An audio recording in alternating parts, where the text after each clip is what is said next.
Hello, everybody. Welcome back to Untitled and Unfocused. We're here. We're doing stuff. I'm Tyler. That is Rayman. It's me. And yeah, we got a lot to talk about today. Been off for a little bit, but How long's it been? January. Long time. Yeah, a little bit. There was snow on the ground last time we recorded. There's no on the ground right now. I feel Not like... where we are. Oh, okay. Just like in general. Yeah. It's somewhere. But yeah. So, first off, Ray, how you been, Ray? I'm been fine, thank you. Been fine. It's good asking that. That's good. You got a new background situation. Yeah. We promoted from the bed this desk actually. So there's a desk now, That's nice. and I have a second monitor, which is recent. This is brand new, as in a couple days ago. It's not Okay. actually a monitor; it's a TV, and I hate it because it's too big. And every time I touch my desk, it pulls, like ferociously. But it works though, so I'm using it. Yeah, you got to do it. I mean, I've done that before too, where I had like my small little TV at one point as a second monitor. It's like, as long as it's a second monitor, it definitely helps with stuff. Yeah. Yeah. The only thing I'm scared of is that it shakes violently every time I touch my desk. Oh no. So I don't know what's gonna happen with it. Is that like, is it in like a precarious position? No, it's just the thing's just the mount. So not the mount, but the base it's on is just really wobbly. I see. Okay. It makes no sense though. The table's pretty solid. It's just it's just TV, honestly.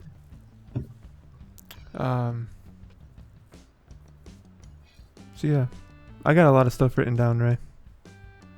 I don't know how deep we're gonna get into everything, but I got some stuff. Ray's got a crazy amount of water. This is nuts.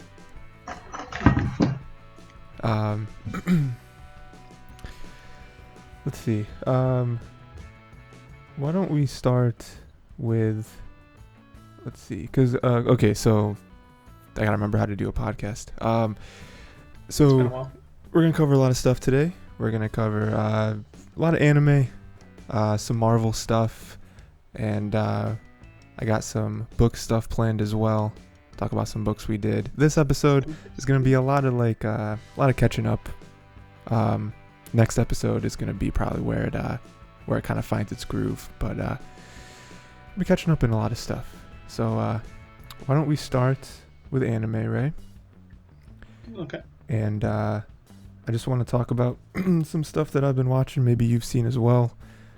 Have you watched any of the new RWBY show? No. You haven't? Just flat out no. Just have. I'll be real. I've been mostly off anime. Mostly. That's fair. It's That's fine. fair. Sometimes we get in that mood, right, where you can only do so much. So sometimes I'm in the mood to binge like 2 or 3 anime down, and now so now it's the very. When we do episodes and we'll do stuff for this, I'll watch more, and then maybe I'll feel like I'll tack some more on. Yeah. Going waves. So I won't go too spoiler with it, even though most of it you already seen before, because they're not really doing a whole lot, especially in the beginning. But I just want to shout it out. It's RWBY, for anyone who doesn't know.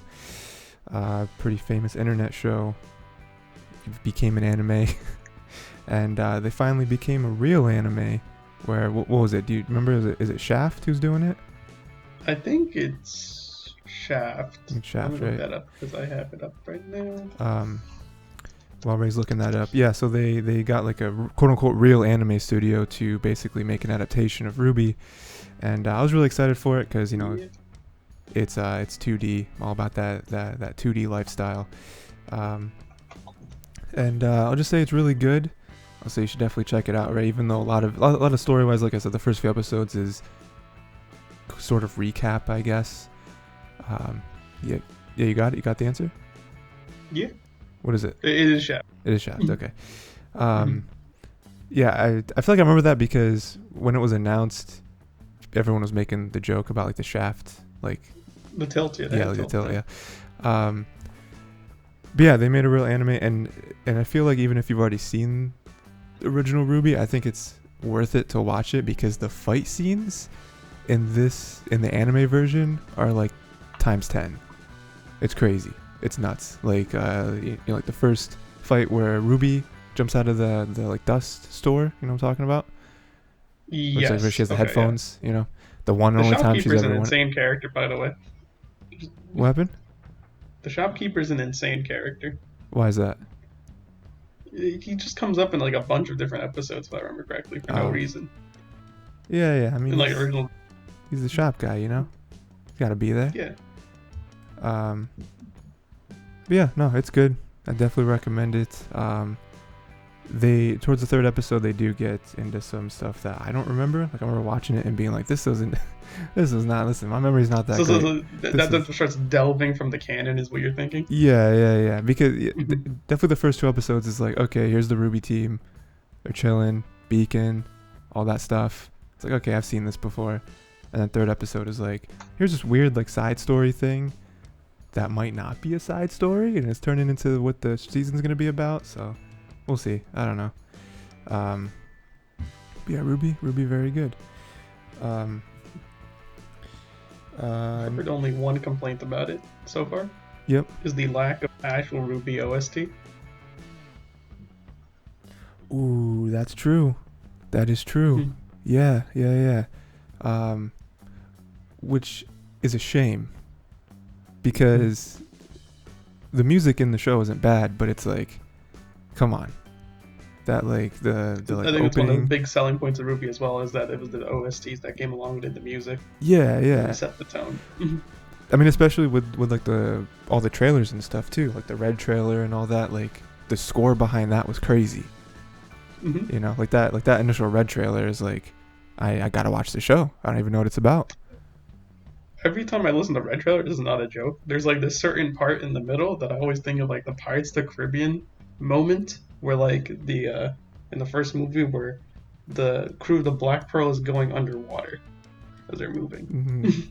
Okay. It's the same like thing, like beats or like maybe the same minor they're going in for what they're doing. It's hitting the same level. I may have to pull up a comparison for that because that's ridiculous. Which one came out first? I mean, that's not a hard question, is it? I couldn't tell you when the Pirates movie came out. It's like 2000 something.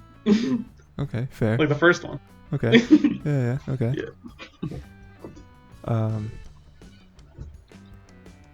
Yeah. Yeah. That's a really weird analogy to point out. If anyone can like listen to it and then listen to like that one track from Pirates, they'll feel it come together. If there's any like hardcore like Pirates fans out there that immediately know the answer. Maybe. I don't know, man. Could be. One of my also favorite things with RWBY is I've had the Thomas the Tank Engine AMV. Yes, I do remember that. Yeah. I think I remember when you sent me that. It was like, this is hardcore. It has no right being that good. No. I mean, Thomas in itself is pretty cool, but like, then you put the RWBY song behind it. It's like this is a whole different thing. We need to make this a show. That's what it needs to be. So another show I watched that you already know everything of, I'm assuming, because you're the one that showed me the manga. I'm sorry. I believe so. A couple seasons ago, my Dress Up Darling got a anime adaptation. You were the one that showed me that manga, right? Have you read it? Okay. I've read it, yeah. So I've watched a few of the episodes, and then I stopped because I was like, eh. Not because like it's like I've already seen it, but it's not like that wasn't good. I thought the anime may have been the better way to go with it. Was it just I think the anime definitely better. Was it just like, but it was like yeah. Okay. I watched the whole thing. I thought it was fun. I thought I mean, I get it. I mean, it does seem like it might be the definitive way to to consume that story. I did feel like it was rushed a little bit. Well, you didn't watch the whole thing, but I do feel like it was rushed a little bit. I feel like in the manga they spent more time like making the cosplay, like focusing on that. Whereas with this one, it was Mhm. like, all right, next cosplay done, let's go, you know. So that's the one thing I didn't like too much about it. Maybe I'm wrong. I haven't read the first, I don't know, 20 chapters or whatever the anime covered in quite a while at this point. But I do feel like it was rushed a little bit. Yeah. What was it? Yeah. The liberties they took with the anime definitely feel like it's improved it from what I've seen. Mm-hmm. I don't know about pacing or anything like that, but it definitely seems that a much more fun way to do it. Yeah. I mean, it is like, with what the story is about, having it animated makes sense, you know, because then you can actually see everything and you can, I don't know, it's just nice. It's one of those more like slice of life-y stuff, but you gotta have it, you know. Who else will be brave enough to make the cosplay anime, you know? It's not out there. Someone's got to do it. Someone has to do it. Some brave soldier, you know, he's got to do it. What is it? The mangaka. I remember she has like her little chapters that she comes out with, and she's like the most nervous wreck possible. Why is that? She goes into like the cosplay store, and then they're like, "Hey, what are you here for?" And she's like, "I'm writing a manga about cosplay." And then she's like, "No, I should not have said that. I should not have said that. I should not have said that." Oh no. She has. It's insane, but it's pretty funny though, just to see her rant and be like, oh, "I'm so happy the anime dropped," and then like she'll have like her reaction and be like, "I hope I didn't fail anyone." Oh no. Yeah, man, that's nice. I mean, that's how you know that they really care about their story, you know? Mm-hmm. Because like, you know, when you make stuff, you always get nervous when you put it out, right? I mean, if you didn't get nervous, then I feel like that means you didn't put like effort You're into not really it. caring about what you're putting into it. Yeah. It's like, oh yeah, this thing, whatever, who cares? You're nervous because you care. You Yeah. don't want it to be bad. Yeah, exactly. And it is always nice when we see anime adaptations of manga. It's like, oh yes, it's succeeding. You know, people want it. Because not every obviously not every manga gets an adaptation, right? Yeah, I feel like that's something we'll touch on back again later because I see something on this list here. Yeah. Okay. I'm excited to see what you're referring to. Let's see.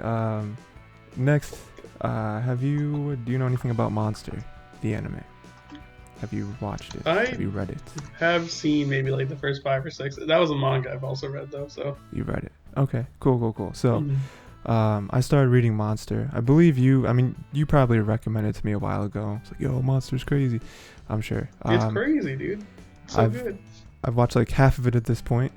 What does it say? Up to 33 episodes. There's 74 episodes in total. It's cool. It gets very intense. Probably one of the more intense shows I've ever seen. So for anyone out there, the premise is that there is a surgeon. He's like really good, right? It's like Doctor Strange, Dr. right? Tenma, dude. And basically he decides, instead of saving the mayor of the city, because the mayor has got like a car accident or something, I don't know, he wants to save a child instead.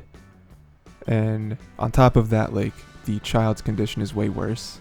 Like the kid got like shot in the head or something, which is like way worse than just like, I don't know, a car accident. And obviously the hospital doesn't want him to do that. It's like, hey, this is the mayor, like he like can help us get funding and whatever. And he's like, no, I will save the child. And it kind of spirals from there. There's some weird conspiracy stuff that happens where like the kid turns into a serial killer, we think. And then like the main dude gets like ostracized from pretty much everybody.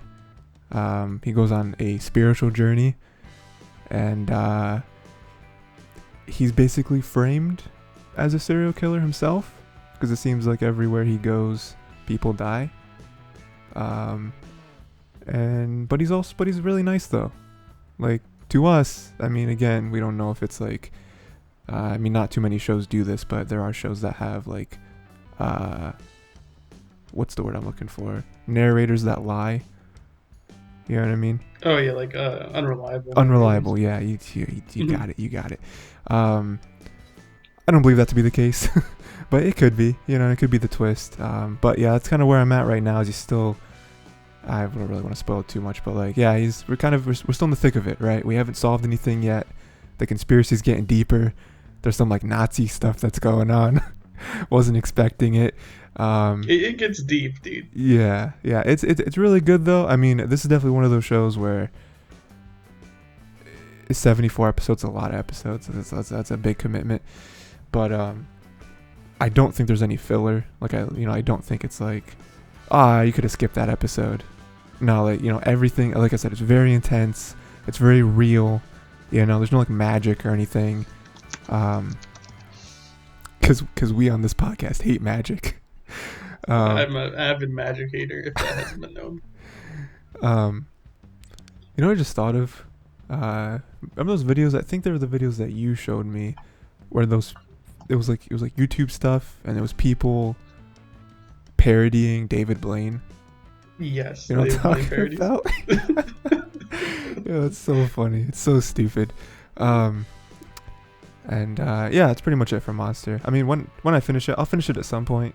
I still got like 40 episodes left. I'll talk about the ending. I'll spoil it for everybody.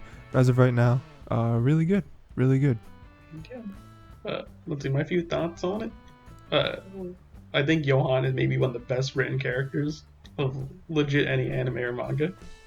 The way he's portrayed and what he does. Mm-hmm. It's pretty grand, I'll be real. And personally, my favorite character, I think you've already seen him by now, is Grimmer. Okay. You're going to have to describe him. Let's see. Just go on Wikipedia he's the real blonde quick. guy who's like always happy. He has a problem with his emotions.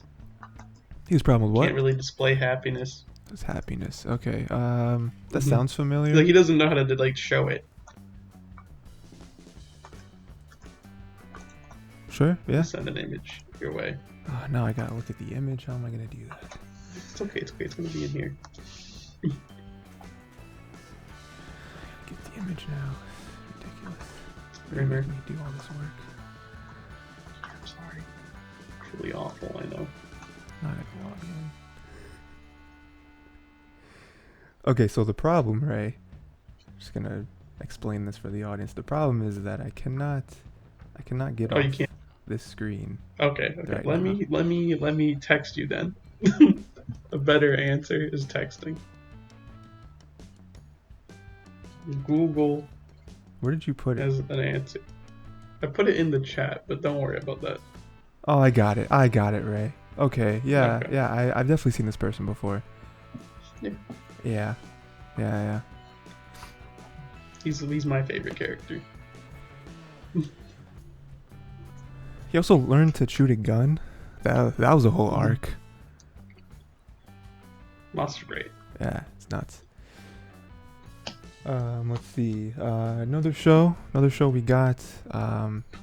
Summertime Rendering. I never know which one it is. Seasonal show, last season. Watch a few episodes of it. Don't have too much to say because I've only seen a few episodes. But it is one of those crazy like psychological things. We got some like shadow clones and like people that we thought were dead but they're not. Crazy. And some crazy like Illuminati stuff. But yeah, I just wanted to mention that because I think that's a show that got like a really high acclaim from last season, so I'll finish it at some point. I will say this one's actually on my list to watch. Yeah, it's pretty I was good. very interested in this one. Yeah, I'll definitely continue it because the first few episodes were cool. It seems like it's gonna get very dark very quickly, even though the first few episodes already kind of touch on that. And then what else do we got? What's new in anime? What are you saying over there? Wait, what's new in anime? You know, it gets a little dark. You know, what's new? Yeah, it happens. You know. That will call this out real quick actually right now. A lot of animes right now or manga are focusing on the darker aspects of stuff.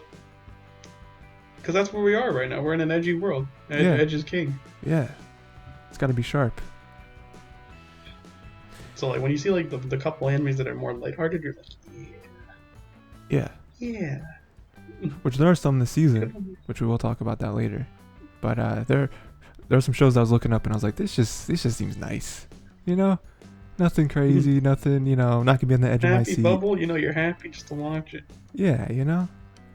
Sometimes you need that. But I do like my edge every now and then, you know, so like. Yeah, you gotta have it. You gotta have the good with the bad. I watched Fruits Basket. You know anything about Fruits Basket, Ray? I know the general premise of it. I see. Okay. So yeah, just another anime I wanted to shout out because this is one of the ones that I watched in our time off. Very good. You know, sort of like a rom-com-y type show. It does get very dark though, like we're just talking about. and yeah, it's like basically there's this girl meets the family, who's like a zodiac family. They can all turn into animals. Yeah, and then there's like the head of the family who seems kind of evil, little evil, you know, little stuff there. And she's her mission to break the curse of the zodiac, right? Classic hero tale, you know. You've seen him once, you've seen him a million times. With the rom-com adventure. Yeah. So it's got those episodes that are really nice where you don't have to think about anything, and the episodes where you just need to take a minute. Yeah, you just gotta cool off. You know, watch some Blue's Clues afterwards. You know, but yeah, that's also really good. I got one season left, and it's going places. You know, we're getting there. There's a movie too, I think. I don't know. Yeah, so I know you're watching the newer one. So I know this is an older series that was redone. Right. Yeah. The initial anime was, I don't know, like an 04 or something like that, like mid 2000s. And then they. I mean. Yep. I was gonna say I'm excited to go ahead and delve myself into Fruits Basket whenever I'm ready for it. Yeah, definitely. I mean, again, it starts off very nice. Oh yeah, so yeah, like you said, I'm watching the newer one because I think last year is when the first season came out of like the remake. If there's a remake with better animation, you gotta watch that one.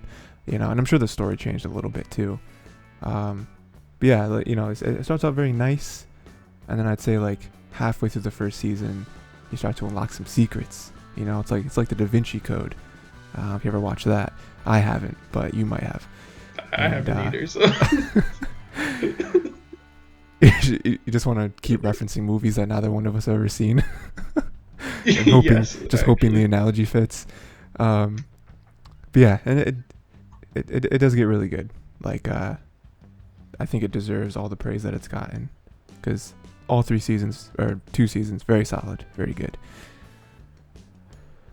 Okay, so I also watched Kakegurui. I think that's how you say it. The gambling show. Yeah, gambling show, yes. Not the show that we watched, which was I think it also has a K in it. Kanji. Yeah, no, this is a different. This is the gambling girl. Different, yes. This show, again, just wanted to shout it out. I just finished the second season yesterday. It's fine. Recent development. Yeah, breaking news. What's her name? Like Yumiko Jabami? Jabami? Yumiko, yeah. I don't know anyone else's name. Ja. That's for all you Spanish fans out there. So wait, hold on. Are they fans of our podcast that are Spanish, or are they fans of the Spanish language? You decide. You decide. Who's to say? But yeah, it's fine. I mean, I think the first season was better than the second season. It's just like dumb fun. There's a lot of fan service, so if you're into that, you'll be into this show. Way more fan service than the gambling premise. makes clear. But yeah. Oh, no, I just remember like some moments. Like it's very heavy on fan service, but there's like points where the fan service is there because they're so into the gambling that Yeah, it gets at ridiculous levels. yeah. I mean, it's not like, oh, there's fan service for no reason. Like, yeah, I think it all. I mean, especially Yumiko, because like Yumiko's whole thing is that she's a gambling addict. So like she literally can't get enough. Like she always goes like the crazy route with like gambling crazy amounts of money, or gambling like her like pieces of herself, like her, I don't know, her like trust or something, whatever, like her family name. So like she gets crazy. So yeah, you're right. She like her especially is so into it. It's like it's kind of like another show I've never seen. Food Wars. Oh my god, dude, you read my mind. Yeah, it's just like So Food good. Wars. It's literally Food Wars, where it's like, why is there fan service in this show? Oh, okay, I guess it makes sense. It's like I'll loosely connect the two, and that's good enough for me. Yeah. The show that, anyway. But yeah, so it's fine. First season was really good. Second season kind of drags, and I think that's it. So whatever. Kanji, my opinion, first season much better gambling show. Kaiji's pretty good, dude. Second season, have you ever seen the second season? I have not seen the second season of Kaiji. After Second- he loses his fingers. Second season's still good, not as good. Still good though. So if you're ever into that. Spy Family. I wanted to read the guy's Mahjong one. Like the same guy has a Mahjong one he came out with. Oh, he does? Yeah. It's Where just he's like, a Mahjong gambler. He just gambles on Mahjong, and it's just all Mahjong. is that I'm just a pretty manga? sure. Is it just a manga, or is that an anime too? Does that adaptation? I think there may be one. Mahjong. We were both kind of excited yeah, for the Akagi. Kagi. Okay. Dude, I watched this isn't on the list, so I'm not gonna really talk about it. But I watched okay. I'm not gonna attempt to pronounce it because I don't remember. You know what? Forget it. It's not important. Yeah, dude, don't worry about You know what? it. Forget it. Doesn't Don't matter. worry about it. So Spy Family, right? I don't know if you've watched any episodes. I've heard this before. Did you check out any of the anime? Did you check out the dodgeball episode? No, I have not seen any of the anime. Okay. I've seen the gifs of stuff happening. Sure. Okay. So yeah, I think that's enough. me and Ray both read Spy Family. I'm fairly caught up, I think. Maybe a few chapters behind, I don't know. I am not caught up in Spy Family. I think I may be like a year behind in the manga. Oh no. That's not much though. It's like what? Like it's like bi-weekly series. So I think. I'm like, Yeah, it's not bad. So Spy Family, one of the hottest anime adaptations this year. Everyone look forward to it. I got a problem with Spy Family Twitter. I gotta call them out. Well, go ahead. It was like this happened real early on. Like someone that's like this you've seen it too, I think, where someone called out and was like, "Why they gotta sexualize Anya so much?" And it's just like you're holding Anya, or not your like Lloyd. It's Lloyd holding Anya. Like it's like what makes her sexualized? She's blushing, dude. What do you mean that's it? It's like that's just a dad loving his daughter. Yeah. What's wrong with you? Yeah, I do remember seeing that. Yeah. It's just Gotta call strange. this out early. It's just strange. It's just people online causing discourse for no reason. They all horned up over Anya. I feel like you have to look inside yourself before you go on Twitter and try to, The problem that they see the blush and they think that means it's sexual. Yeah, which is wrong. I mean, I feel I like call it out. feel And it immediately sparked anger within me because I'm like, this is not what this is actually going for. nah. But like, there was way too much people behind it as well, and also way too many people against it. So I'm like, you are the loud minority here, my guy. But it's also like, I mean, especially in anime, that reaction is meant for like love, right? And it's like it's a father and a daughter. They're supposed to love each other. You know what I mean? Well, I mean, in their situation, they're not actual. Well, I guess he did actually adopt her, so they are actual father and daughter. But like that's supposed to happen. You know what I mean? But yeah, this is a great show. This is a great manga. Everything about it is great. I love how they're all lying to each other. It's very funny. That's the best part. Yeah. And so just so you know, Ray, the anime ends like I'd say like right before they get Bond. Okay. Oh, that's pretty early actually. What? Yeah. It doesn't. It's not. Yeah. Well, because the first season is only one core. Yeah. Well, I mean, it's just the 12. there is a second season announced and ready to come out next season, I think, fall, which I feel like that clearly indicates that they made them back to back, but they just split them up for some reason, which is weird. It clearly must be like a reception thing. They want to see how good it was. But I feel like Spy Film is a slam dunk. It really is, though. You know what I mean? Like it hits the different aspects you want. It hits the action, it hits the comedy, got a little romance in there. It's got everything, dude. It's got exactly, yeah. It's got Drunk Yor. Do you remember that scene? Drunk Yor is a menace to society. Dude, he needs to be stopped. That's another thing. I don't know if you're actually ever gonna watch it, but other than the dodgeball scene, you have to watch Drunk Yor animated because it is. Yep. I was gonna say, I did see the I forgot her brother's name. The scene where he comes over. If that's the same. No, different. So yes, that scene is great. Yeah, where they're like playing as if they're actually husband and wife, and then she like destroys him. But they don't know that. They are, yeah. I'm talking about when Anya does something good. I forget, was it after she? So I guess slight spoilers, but again, it's like the first like 20 chapters maybe, where Anya finally gets one of her stars, right? Yes. And I believe this was a reward for her finally doing that, and she was like, I deserve a reward. so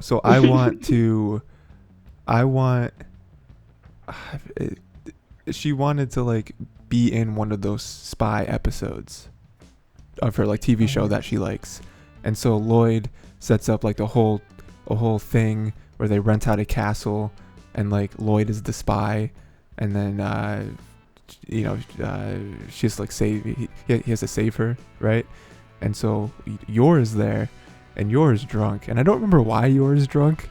I don't remember how we get there, but Yor and Lloyd have to fight because they're on opposite ends, and Lloyd sober, so he's like, oof, I don't want to hurt her because I'm a spy and she's a woman, right? And Yor drunk, no restrictions. She just pure raw strength. She given like 30 more seconds, because she like passed out very quickly from being drunk. Given like 30 more seconds, Yor might have killed Lloyd. Like it might have happened. She got very close in the like 15-second fight. It was wild. I just find it funny that like obviously they don't know anything. It's like, oh yeah, Yor's an assassin, doesn't know anything. You know, no one knows. Lloyd's a spy, doesn't know. Anya just knows everything because she knows everything. Like, yeah, that's pretty. Yeah. And like the reason that works, like Anya knowing everything, because there are so many points where I'm like, man, I wish Anya would just tell Lloyd. You know what I mean? Just be like, hey, I can read minds. Because like as an adult reading this story, I'm like, Lloyd wouldn't like give you up. Like, oh, you're a freak, you can read minds, I'm gonna toss you aside and get a normal child. But to like a 5-year-old or however old she is, that's like the scenario that plays in your head. Where it's like, oh no, like I've been sort of like separated from other kids, like when I was in the orphanage or whatever, probably because of this, because I'm kind of weird. So like I finally have a family. My parents will think I'm weird too. I can't ruin that, so I can't tell them that I can read minds. But it's like, in reality, he would love it. He's a spy. He has a kid that can read minds. That's awesome. It's a secret weapon, dude. Yeah, exactly. Yeah, I mean, like, you know, even like early on when she was like trying to cheat to get good scores, it was like, dude, Lloyd, if Lloyd knew, Lloyd would be like, use that. We need to get these Stella stars. we literally. It's like, I don't know about you guys, but like these stars, it's like, yeah, this is immoral, but these stars though. Yeah. yeah, Spy Family is great. I feel like we don't need to say it. I feel like everyone's saying it. I think for a hot minute there, it was the number one rated show on Mal before the Full Metal Alchemist Brotherhood fiends started to. Okay. I gotta stand up as well. It's like Brotherhood, great show, wonderful show. I don't know who the stands are in my anime list who cannot stand anything like taking the natural course of anything like overshadowing it. You know, people are like, no way, Spy Family better than Full Metal Alchemist Brotherhood. I gotta rate 1 star for Spy Family and put this is for Full Metal. Yeah. I mean, at least this is tame compared to what they could do. You know what I mean? Like, you talking about that, you know, somewhat of an exaggeration, right? But like, it is what they do, you know. But then I think of like people, Star Wars fans, who hated the sequel trilogy and like sent death threats to the actors. And I'm like, you know what? You can 1-star Spy Family. I'm okay with it. You know, like, it's fine. You know, I think that it's weird to like a show that much to then like downvote any other show that gets close to it, you know? It's just weird, you know? Yeah, it's just like, why? Just let it be known. Just because of number one things at the top doesn't mean it's always going to be, you know, the best. Yeah. I mean, that's also not how it should go, you know? Time moves on. Shows learn from previous shows. You know, it's like, I was thinking about this yesterday. Have you ever watched Rocko's Modern Life? No, I just skipped that one. Do you phased by me? You like know it exists though, right? You know it's a show. I know it exists. Okay. Yeah. And we've obviously seen SpongeBob, right? So SpongeBob learned a lot from Rocko's, right? Because Rocko's came out in like 93, 94, something like that. And then SpongeBob aired in 99. So, and a lot of people that worked on Rocko's eventually worked on SpongeBob. Steven Hillenburg actually worked on Rocko's, and then he made SpongeBob, so it's really cool. I never watched Rocko's as a kid, right? It's never happened. Watched it recently, like a year or two ago. Thought it was fine, right? Thought it was okay, you know? And people love Rocko's. It's one of the original Nicktoons. It's what birthed Nickelodeon, basically. And so for me, I'm like, I mean, Rocko's is fine, but I've seen other shows learn from it and do better. Like, in my mind, SpongeBob is a better version of Rocko's, which isn't me giving 1 star to Rocko's, but stuff changes and stuff evolves, right? Like, it's supposed to. You know, stuff from 20 years ago isn't really supposed to be better than stuff that comes out today. Yeah. Like, there's still stuff that's iconic and, like, you know, testamental and all that stuff. It's very hard to beat some stories. Yeah. You know? B-movie. Some things are just so solid. B-movie, you know, that's one. You know, I did a podcast episode on B-movie and it has like 30 views, which isn't a lot. I saw that. It's not a lot. Come up, but like, why does it have so many? Why is it one of the... Like, who was checking for that? Why was I the fool to talk about B-movie in 2022? Yeah, I don't know. Doesn't matter.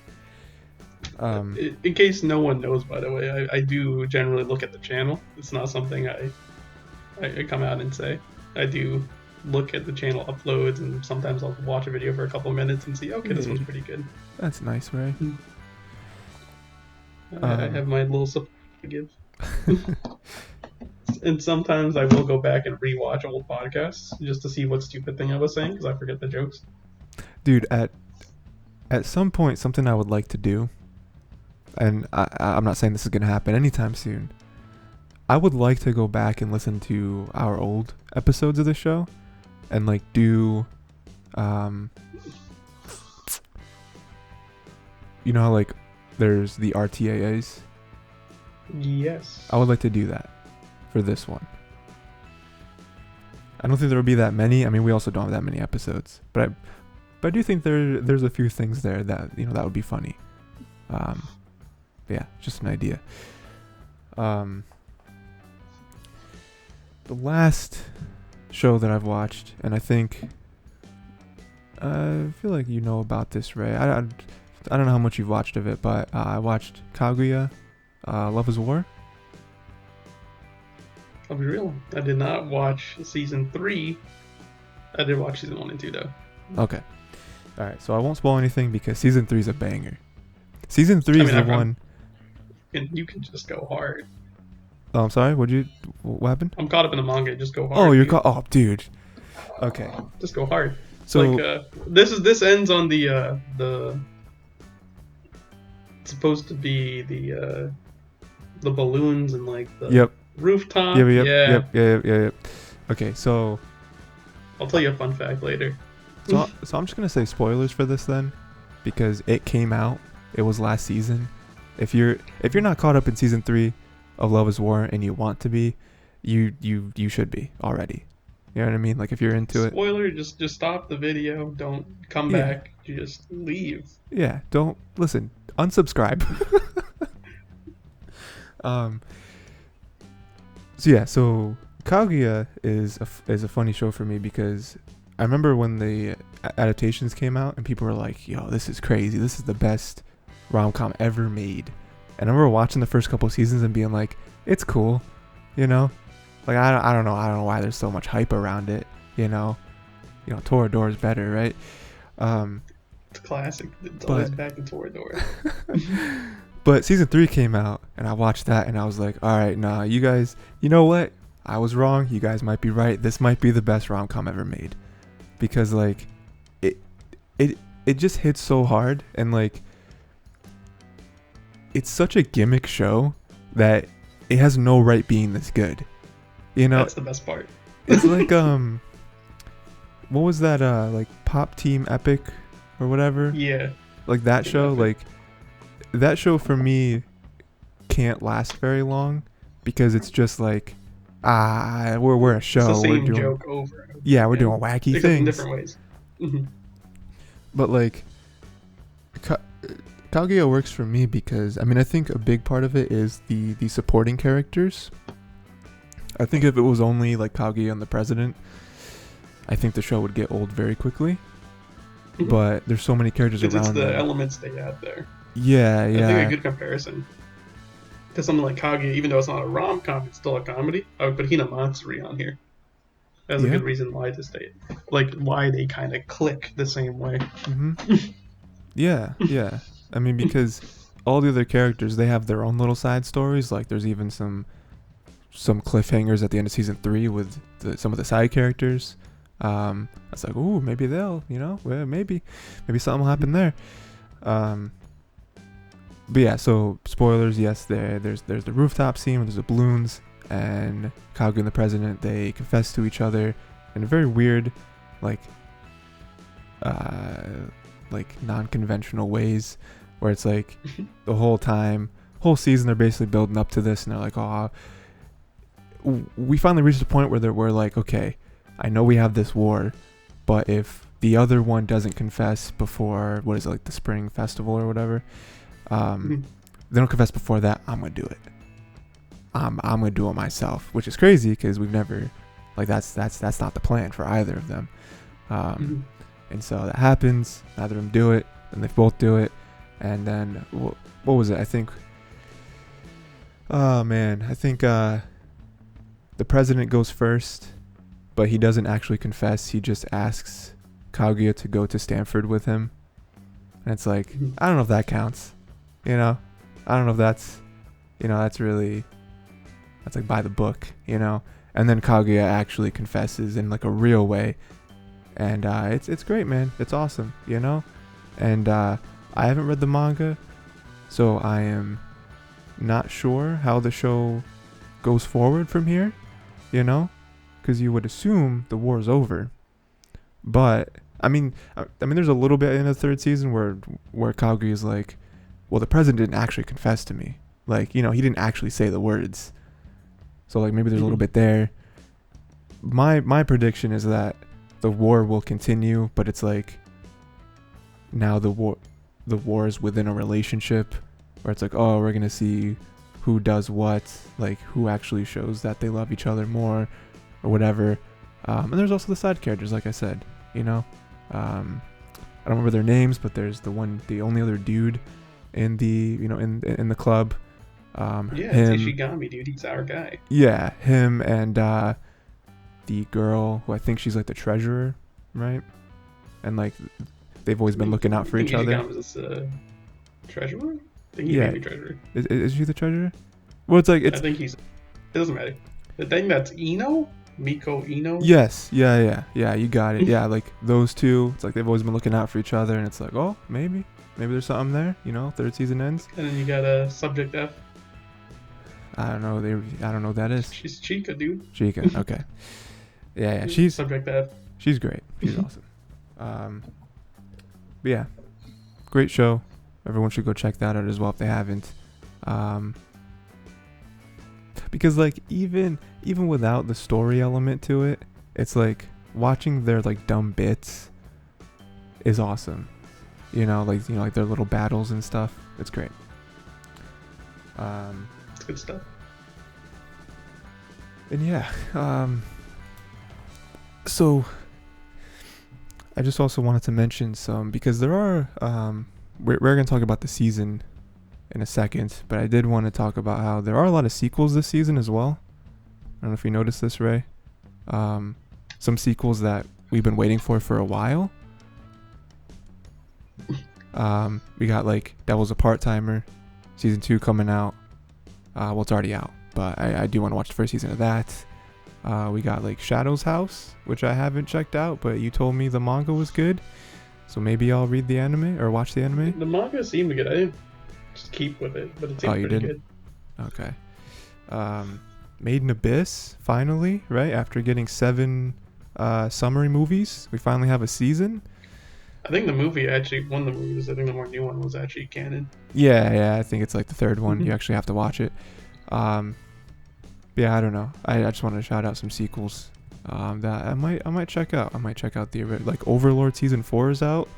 Didn't know that show's still going on, but it is. Hey, isekais go on forever, dude. Apparently, yeah. So yeah, sequels, yeah. But then we have our what this segment is actually going to be, which is our anime watch along, right? Where we pick some shows, right? I don't know why I did that face. It was like the surprise Pikachu face. I don't know what I'm talking about.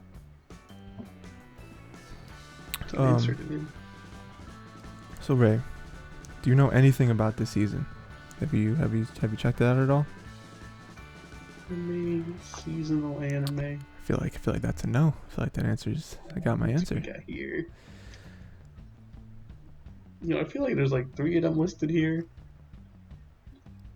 Did I list the shows? Are all these shows listed here like actually from like this season? Yeah. All the shows I listed. All the sequels. Oh, that's crazy. Yeah, all the sequels. Yeah. Yeah, I didn't realize that was all this season. This is the sequel season. Yeah. Summer of sequels. Yeah, it's here. I guess it's true. Summer of sequels. But yeah, so I gotta say though, it's unfair for this list. Like, Devil's a Part-Timer is literally like almost 10 years in the making. It's kind of unfair. Yeah. So this is what I was referring to earlier. Almost 10 years it took for Devil's a Part-Timer season 2 because he wanted a solo light novel. Genius. Yeah. I mean, it's funny because the whole time the creator or whatever was like, "Hey man, just keep letting them know that you want the anime. Maybe it'll get made. Who can say? Who knows?" Yeah. What do you think the next one is, Ray? The next most wanted one? Probably No Game No Life. Yeah, no, I think No Game No Life is the next big thing because even Konosuba's confirmed, I think, right now. Yeah, I saw that too. That was recent. Yeah. Yeah. So as always, I have written down some suggestions. This season, Ray, we're kind of starting late in the season, so I think maybe do you want to just do like a couple seasonal shows instead of doing like because usually we do a couple seasonal shows and then a couple in like an older show, old shows. Yeah, but we're starting close to halfway through the season, so I think just 2 shows is fine. Because any more than that might be kind of difficult. So I wrote down a list of some of the ones that I was looking forward to. So we got, we got Lycoris Recoil. I was interested in this one actually. Yeah, this one looks crazy. So basically, I heard it was like some type of Columbo with anime girls. Yeah. So what I got from it was it's just some girls who are sleeper agents, and they fix a wide range of problems for a price, right? So they're kind of like not really hitmen, but hey man, you got something needs to be done, we got you. Even I'm sure murder will happen at some point. That's what the show looks like. Murder. We got Engage Kiss, which is this one's funny. Which is a guy with a girl, and then another girl who I guess is his like ex-girlfriend, and they all fight demons together. And there's some what's the word I'm looking for? The new girl and the old girl do not like each other. So there's some inner turmoil mixed with the external turmoil of demons. So there's that. We got my stepmom's daughter is my ex, which was described to me in a very funny way. The show is basically Kaguya Love is War, but with 2 people who used to date, but now they're siblings. And so the premise is that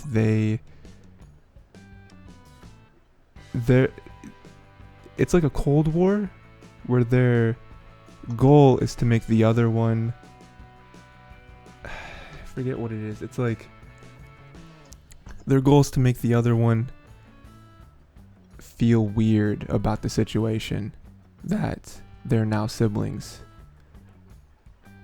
So there's that. Call of the Night, which is a boy feels different from everyone, doesn't really know who he is, so he decides to quit everything, embrace the night, and he also meets a vampire girl, I guess, who's like his mentor through learning what the night is. Gave me some Fooly Cooly vibes, right? So if you're into that, we got that. And then the Yakuza's Guide to Babysitting. There's a violent Yakuza man who must take care of his boss's daughter. Sort of some Spy Family vibes, right? It's kind of a similar premise there, similar relationship, and he still beats people up, and he still takes care of this little like 5-year-old girl or whatever. So yeah, I don't know how many legs that show has. I mean, I would say that one and like Engage Kiss. I don't really know how much they can kind of keep on with that premise for 12 episodes. But you know, they're there, you know. So yeah, those are the ones I wrote down. I think they all seem fun, and you know, like you said, there's a lot of sequels this season. So yeah, right. Summer sequels. Yeah, it's there. I'm definitely excited for Lycoris Recoil. Lycoris.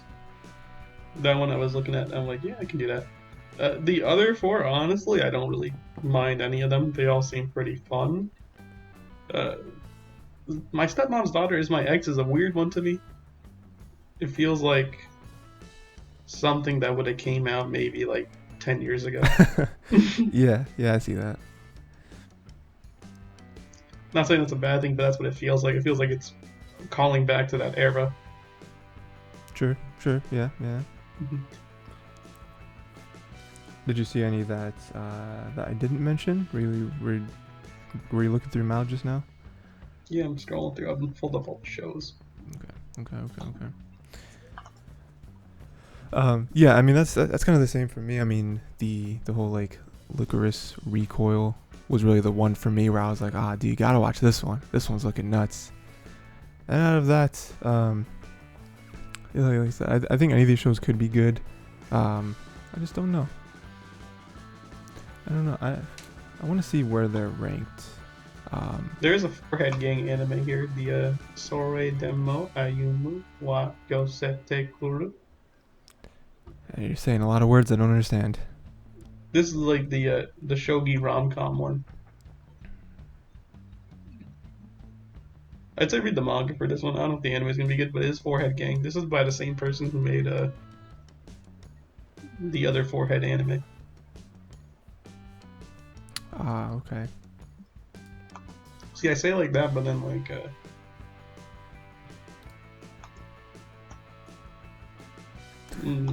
Takagi-san. Her and her 5-head. Teasing Master Takagi. There's also Rent a Girlfriend. See that? There is Rent a Girlfriend season 2. Yeah.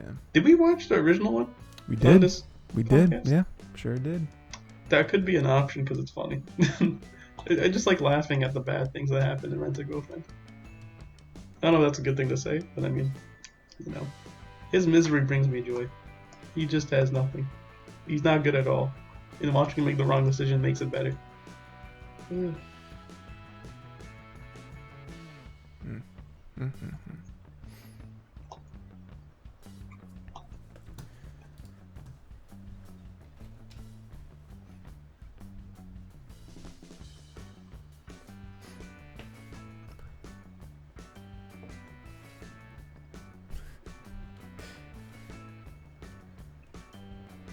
I hear it's not that good though.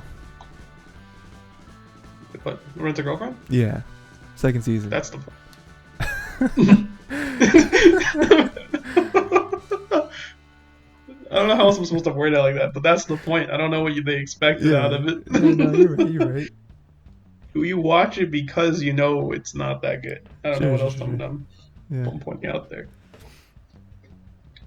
It's like the memes are there because it's bad. It's held up because of its mediocrity. I mean, we don't usually do sequels, but do you want to do Rent a Girlfriend? I am open to that. I'm not saying no. I'm also not saying yes. The only yes I'm saying is Licorice Recoil. I mean, for sure, for certain. I think that's fine with me. I mean, I'm kind of similar to you where I don't have strong feelings about any of the other shows. I think the Licorice Recoil could be like the shows that you look back at a season, it's like, oh man, that was the show. Or there was like 2 or 3 shows that season that was the one that you had to watch. Like Wonder Egg Priority before they made the terrible OVA. Wonder Egg just really is like a different train wreck. I don't know. It's like Wonder Egg by itself, so good. Good. Just keep it the way you are. Don't look at anything else. Don't wander. Stay where you are. Stay grounded. Yeah, I mean, I'm cool with that. You want to do the Recoil and then season 2 Rent a Girlfriend? I think that'd be a nice little dichotomy. That would be a fun train wreck to look at. Okay. And if the episode's bad, we can always look at Recoil and be like, it can't be. It can't be, right? Or if Recoil's bad, we can just be like, I mean, it's the meme season. See, it goes both ways, though. You see, we can't lose. We can't lose. This is a win-win situation here. Yeah. Okay. So next episode, make sure to watch first couple episodes of Recoil and Rent a Girlfriend season 2, and we will we'll do that, man. We'll have fun there. It's gonna be ridiculous. I'm so ready. Next season we'll go back to doing a couple seasonal and a couple old. That's what we used to do. But like I said, we're already close to halfway through the season, so let's just chop that in half.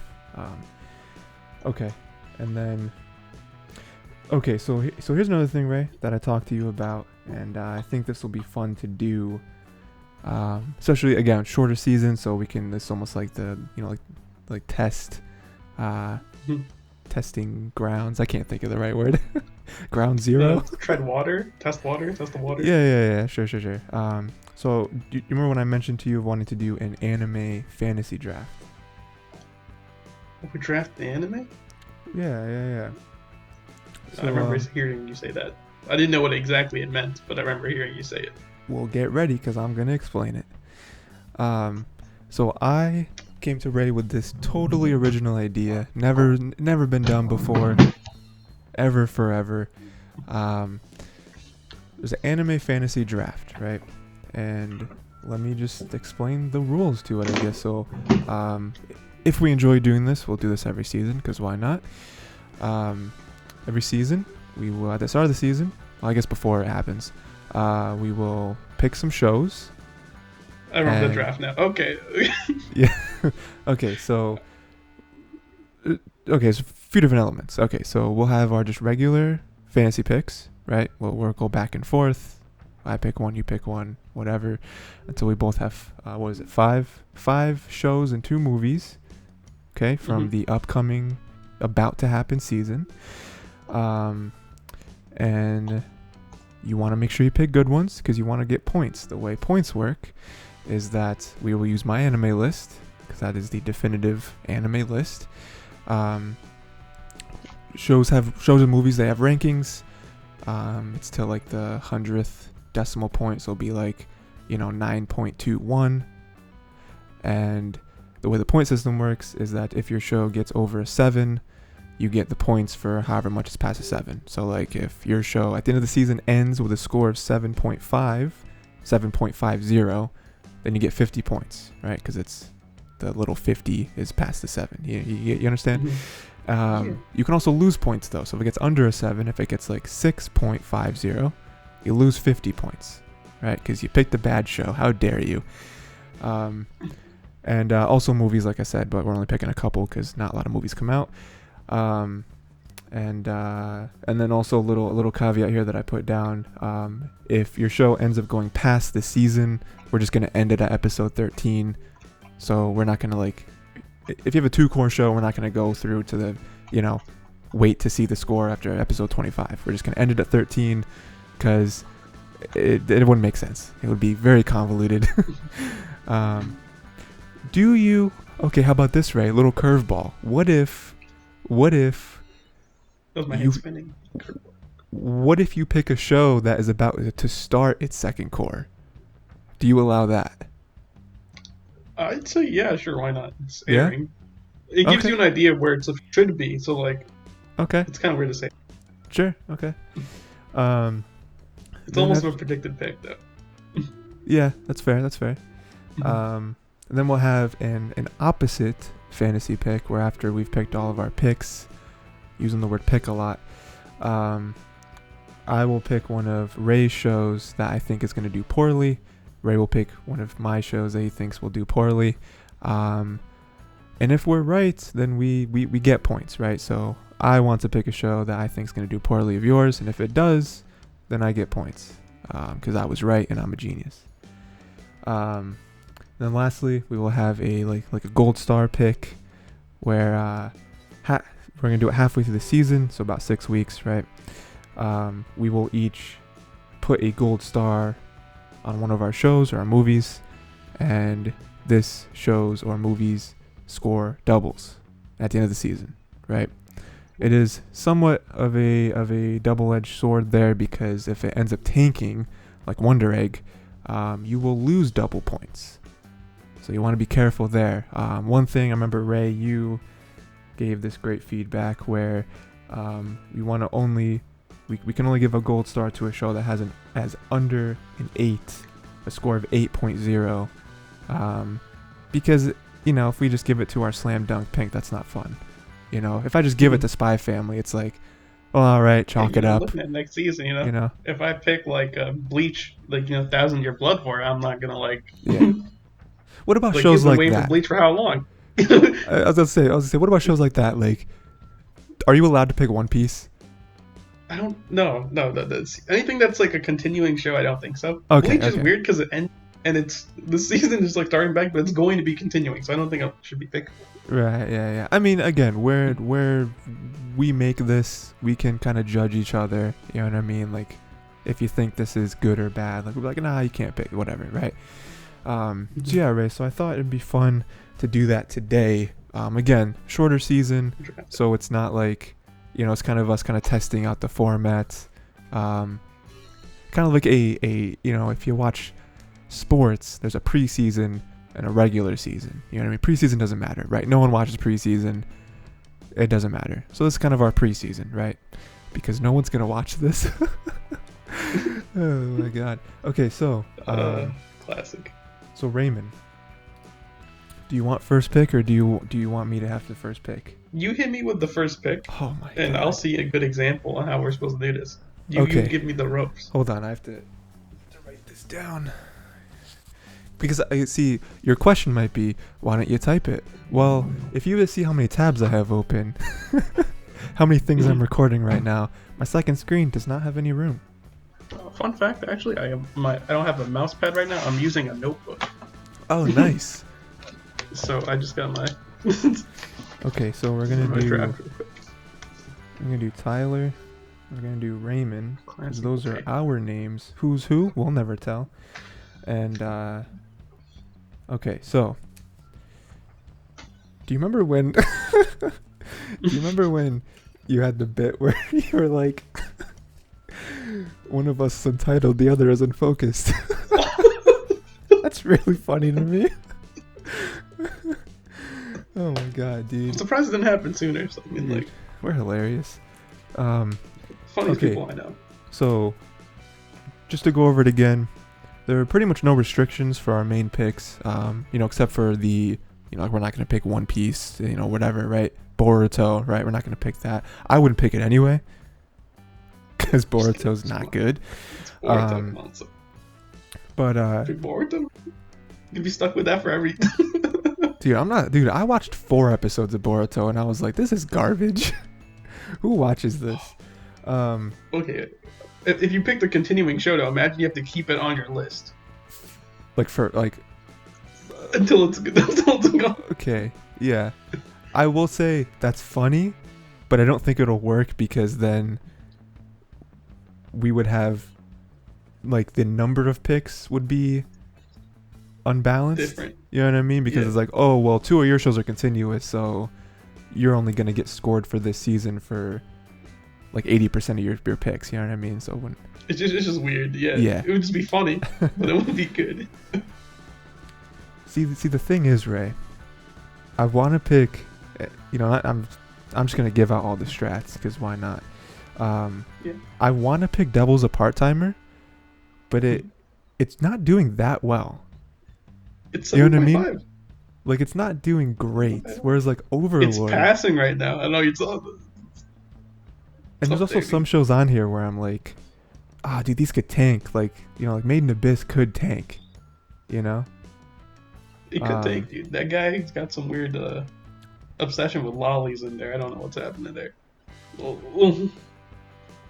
Okay. Little thing. Okay, so as much as I want to pick Devil's a Part-Timer, because Devil's a Part-Timer was the first anime I ever watched. That's a pretty good one to watch. It's good, right? I'm actually surprised it's tanked. It's got the most people. I'm gonna go super basic and kind of safe, and my first pick is gonna be Overlord. I'm gonna do Overlord season 4. Overlord, that's a good one.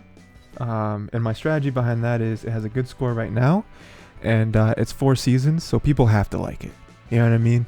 There's no shows. I mean, there's Sword Art, but there's no shows that go on for that long that get bad scores. You know what I mean?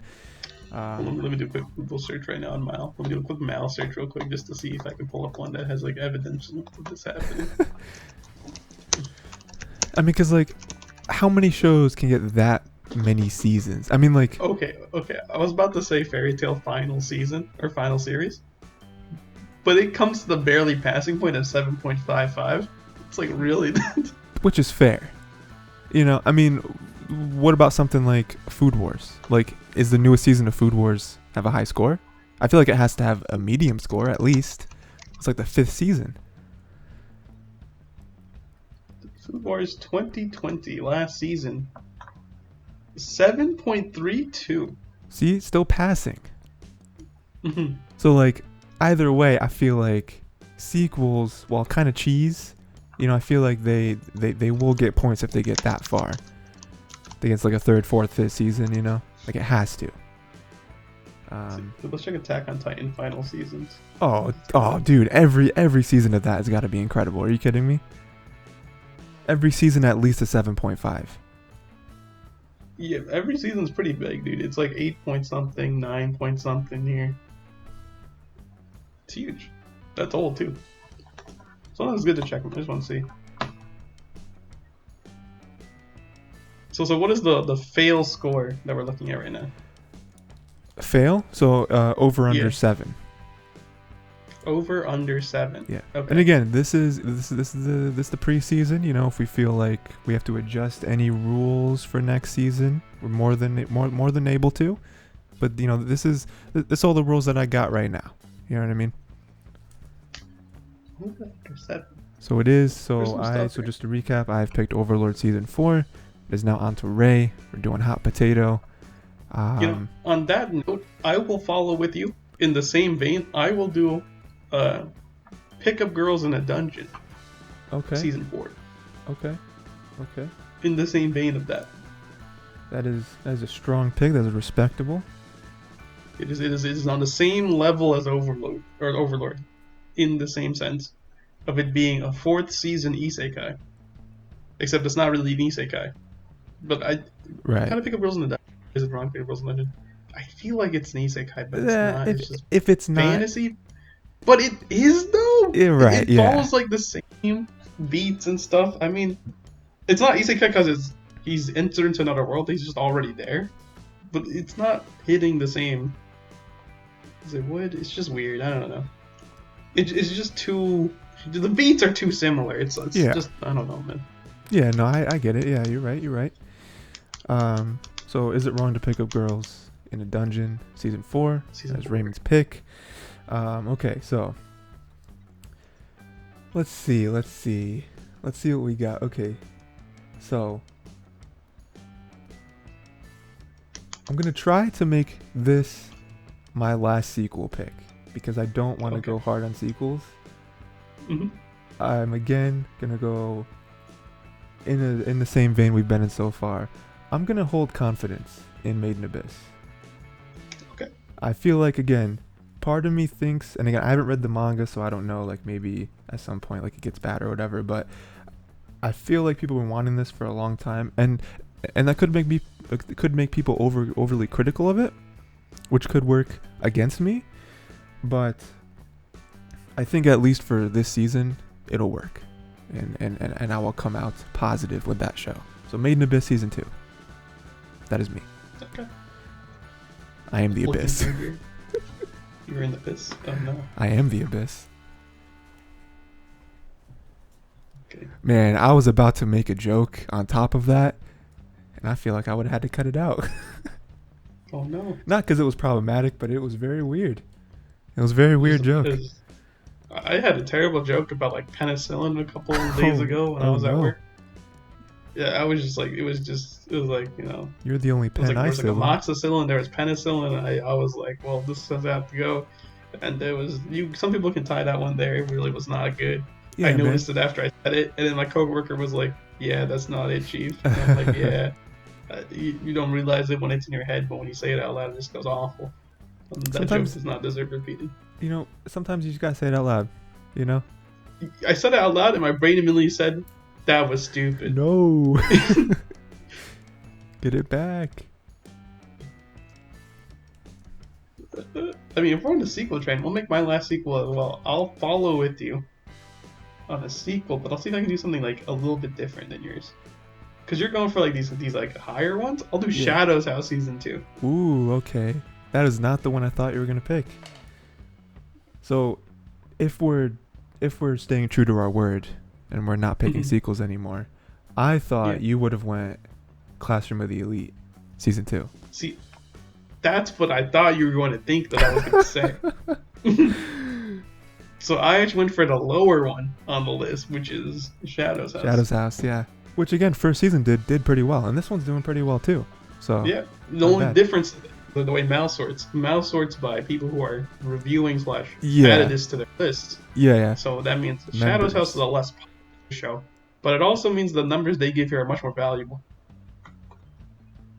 Okay. So, I'm going to pick one of our shows. And since we're not doing sequels, that only leaves one show.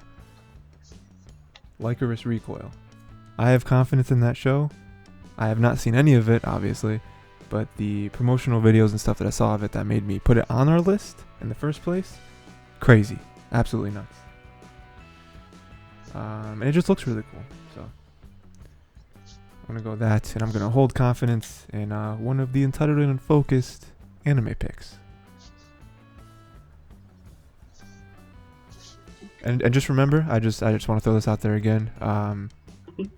5 shows, 2 movies. Just throwing it out there. 5 shows, 2 movies. Yes. So, and we can do it in any order too. So it's like, you know, if you want to pick a movie right now, that's fine. Just saying, out of the total 7 picks, 2 of them have to be movies. Oh, the classic joke, the Roman centurion. 5 beers, please. Good. I read Percy Jackson. Okay, so you picked the Recoil. You know, I think actually Isekai Oji-san is gonna be a bop. For real? For real. Okay. I think it's gonna bop, dude. Yeah, I think it's okay. gonna bop. I think it's people have been on the Isekai train that they want stupid or ridiculous Isekais. Isekai Oji-san hits the right beat. Like everyone's tired of seeing all these young guys be Isekai. Give us the old man Isekai. I think it hits the beat. I was gonna make another joke, but I don't know if I should. Okay, that's fair. My joke, never mind. Let's see. So, I gotta look at. I'm really looking at shows right now. There's also like OVAs and stuff, OVA series. Yeah. Dude, do you think the Cyberpunk show is gonna be good? Maybe. JoJo's? You can say. Is JoJo's actually on this list? I thought it was done. JoJo's Part 6? Part 2? Yeah, I didn't know when they were adding that. Yeah, it's coming out in September. That's really late, isn't it? Well, let me hear with this. Okay, so like, there's problems with JoJo's right now because they gave the rights to Netflix to stream. So JoJo's is already done. I don't know how to say this. It's done. Oh right, yeah, it's done, just not in America. No, it's not. It's not anywhere. It's done. What do you mean? Like Netflix has the rights to streaming it right now, so they only put out like the first how much episodes they released. Everything else is just like sitting there. I thought that the way Netflix does it is that in America, in Japan, JoJo's may be airing right now, but in America it's not. We're gonna wait until the end of the season and drop every episode on you. No, this is global. This is why everyone's upset. Everyone's upset with JoJo's Part 6. It's the most heinous thing. We don't have JoJo Fridays. There's no weekly release. People love weekly release for JoJo's because it means that we can meme every week. Because all the episodes came out whenever it did, we all just made the memes in one quick loop. Right. And then now they're just gone. There's nothing here to keep anything happening. No one's talking about JoJo's every week because guess what? It all came out at once. Which sucks, man. I don't like when shows do that. And then it's been held hostage. We've been waiting for the second season for so long. Everyone's like, when's it dropping? When's it dropping? When's it dropping? Drop in September. But we didn't know. It's been 9 months. I'm gonna go spicy. Because normally JoJo's continuous, right? So we expected it to drop after the 3 months or whatever, and then they drop just part 2, right? And then they drop the second or third part, Where they kind of go along. No, it's been awful. I'm gonna go spicy, and I'm gonna do the Cyberpunk show. Cyberpunk Edge Runners. Edge Runners, running on the edge. It is being made by Trigger. Trigger has a pretty good track record for at least getting a show that people like. I know a lot of people don't like the endings to a lot of Trigger shows, so that might dip my score a little bit. But I think overall, Trigger shows get good scores, and they're pretty acclaimed for the most part. Man, I messed up, dude. I should have picked something else from one of my sequel seasons. What would you have done? I would have picked. I didn't check the list exactly properly. I would have picked the Love Live Superstar second season. Is that doing well? got an 8.18 right now. Oh yeah, It's a bop. yeah. It's because the not a lot of people are watching. Not as many people are watching it. So it is further down that list, like you were saying. Love Live at this point to get into it. Yeah. Dude, I wanna start Love Live at some point. It just has so many seasons. It's like it's gotta be good. But yeah, so I am, while Ray's queuing up his next pick, Cyberpunk Edge Runners. Yes, that is a Cyberpunk show. People are, again, it's kind of scary for me because Cyberpunk the game, very, very, very much a dumpster fire in terms of like PR and stuff like that. So I don't believe that'll cross over into the show, into the anime, because people are still pretty legitimately excited for that because it just looks cool from what we've seen of it, And I think this will be a chance for, Cyberpunk people to be like, hey, we won one. The show, the game, not a win. Not a win.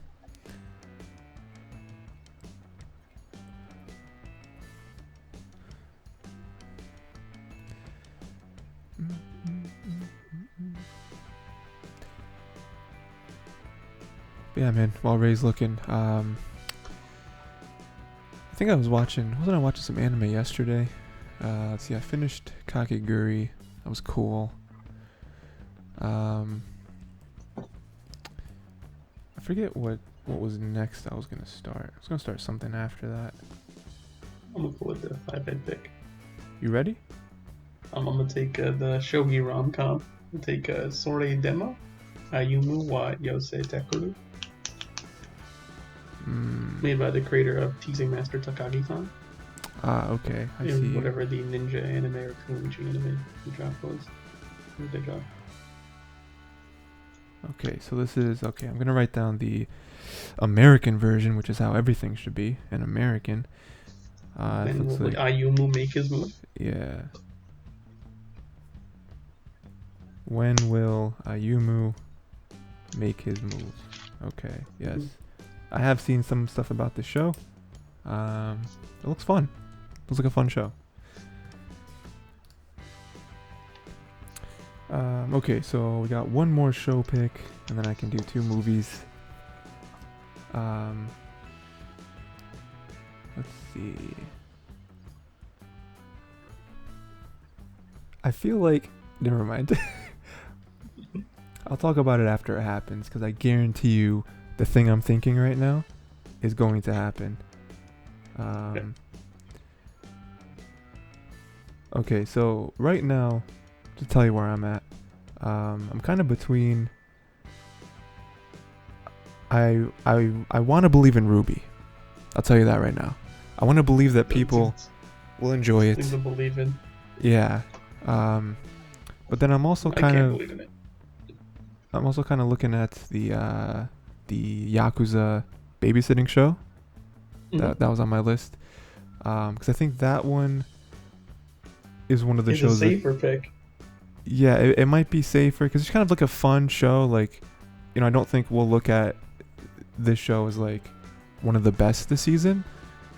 But I think it could end up being in a place where it's like, yeah, this is solid. If you want to visit last season, that's one of the ones you should go visit.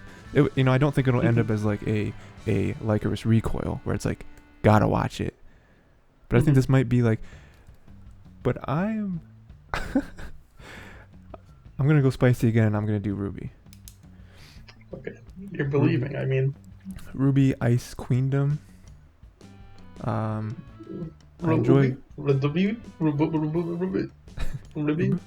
Dude, I have a video I gotta show you after. Never mind. I'll tell you about it later. It's about RWBY and it is ridiculous, and it's basically 5 minutes of someone dunking on RWBY and why it sucks, and it's hilarious. Not this anime, like the actual, like 7 seasons, whatever. I'll just show it to you. So yeah, so that is it for my shows. Like I said, we don't have to do shows and then do movies. We can mix them up, but I just, I got 5 shows right now. I'm a believer. I'm gonna go on Orient, whatever season this is. Is this a seasonal? I think this may be a sequel season. You know what? If you want to pick it, Ray, you can pick it. I'm okay with that. You can't do that. We'll do Futo Tante or Futo Pi. You're really making me... Okay, here we go. I got you. Let's look at the American name, because Rayman is upset. Futo PI. Oh yeah, you did say that. I apologize. I retract my statement. Futo PI. Okay. All That right. is my 5. Next is movies. So here's what I'm... There's some real cheating options here. Here's what we're doing, right? And I can't wait until I tell you what my first pick is. But I do want to look at the other ones too, so I see what we got. Okay. There's some real cheating movies here. I look at this and I see it's all everyone here. Oh, so here's the thing, right? Here's the thing. Yeah. I'm gonna use your own strength against you. Your strength will become Of a course, weakness. yeah. Classic. Ray already knows what I'm picking. I'm picking the One Piece movie. One Piece film Red. It's a guaranteed banger. It's not even that bad. You fool. You let me pick first. Don't worry about it. The draft is easy that way. I need an example on how it was supposed to be done.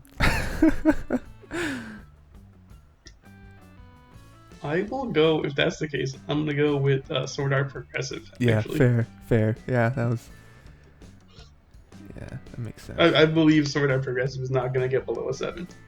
I feel like the movies usually do pretty well.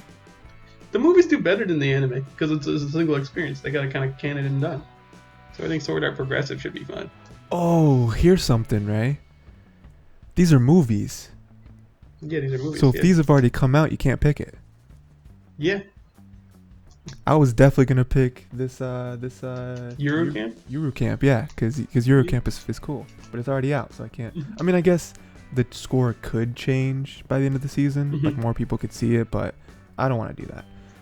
It's like, what is it? One Piece literally comes out this week. Oh, really?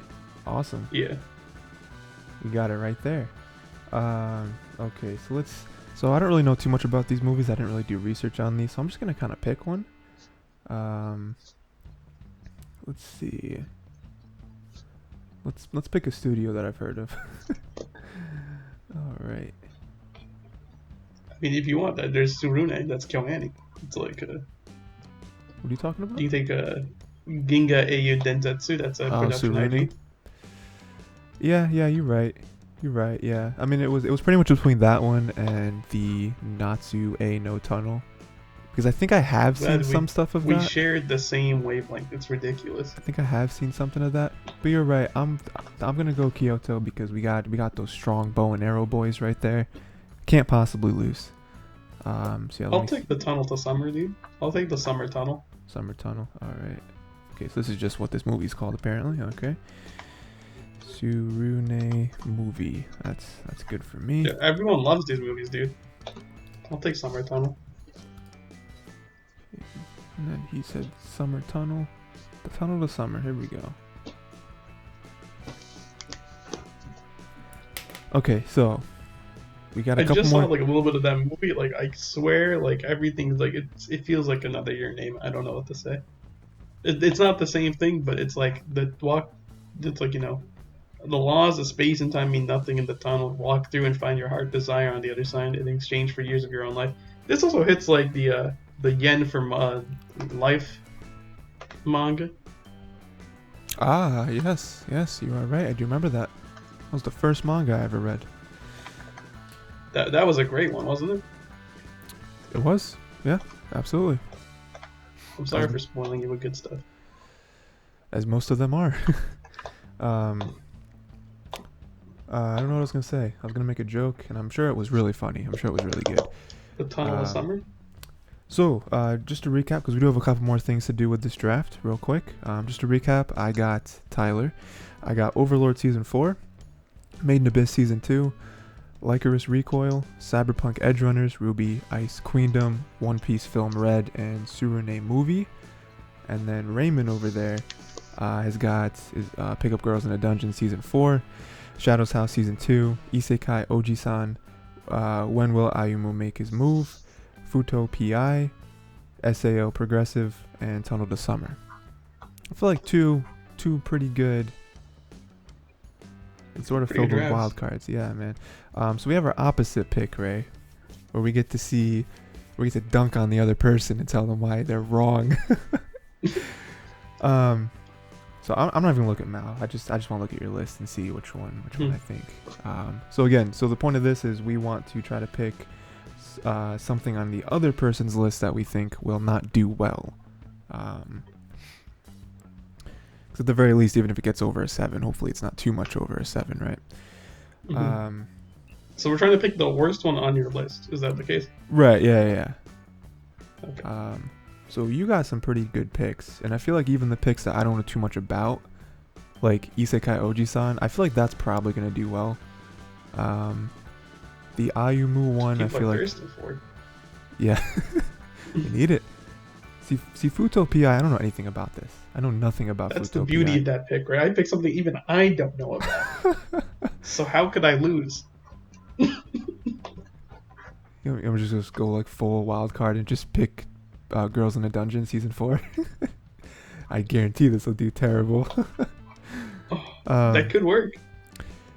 So I am going to do.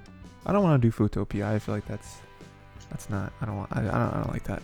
I want to do. I'm just gonna try to make a meme out of this movie. I'm gonna do SAO. Okay. I think SAO will come out and just not do well. I think people will be like, nah, this ain't it, fam. Okay. So I'm gonna do SAO. Yeah, sometimes I don't know if this is a recap movie or not either. I didn't look into it. If it's a recap movie, it could actually bomb. So I believe SAO Progressive will get a low score, hopefully under a 7, so I get me some points. Rayman. Slip up the points.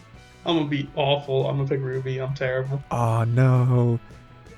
You can't do that to Carrie. What will he think? I believe in RWBY. I just think that somewhere down the line, the fans are gonna be split and divided on this show, and Fair. that's gonna be all I. Yeah. Totally possible. Totally possible. All right. That's just my opinion. So, are we going? So, do you want to do it today, or do you want to wait to give our gold stars out?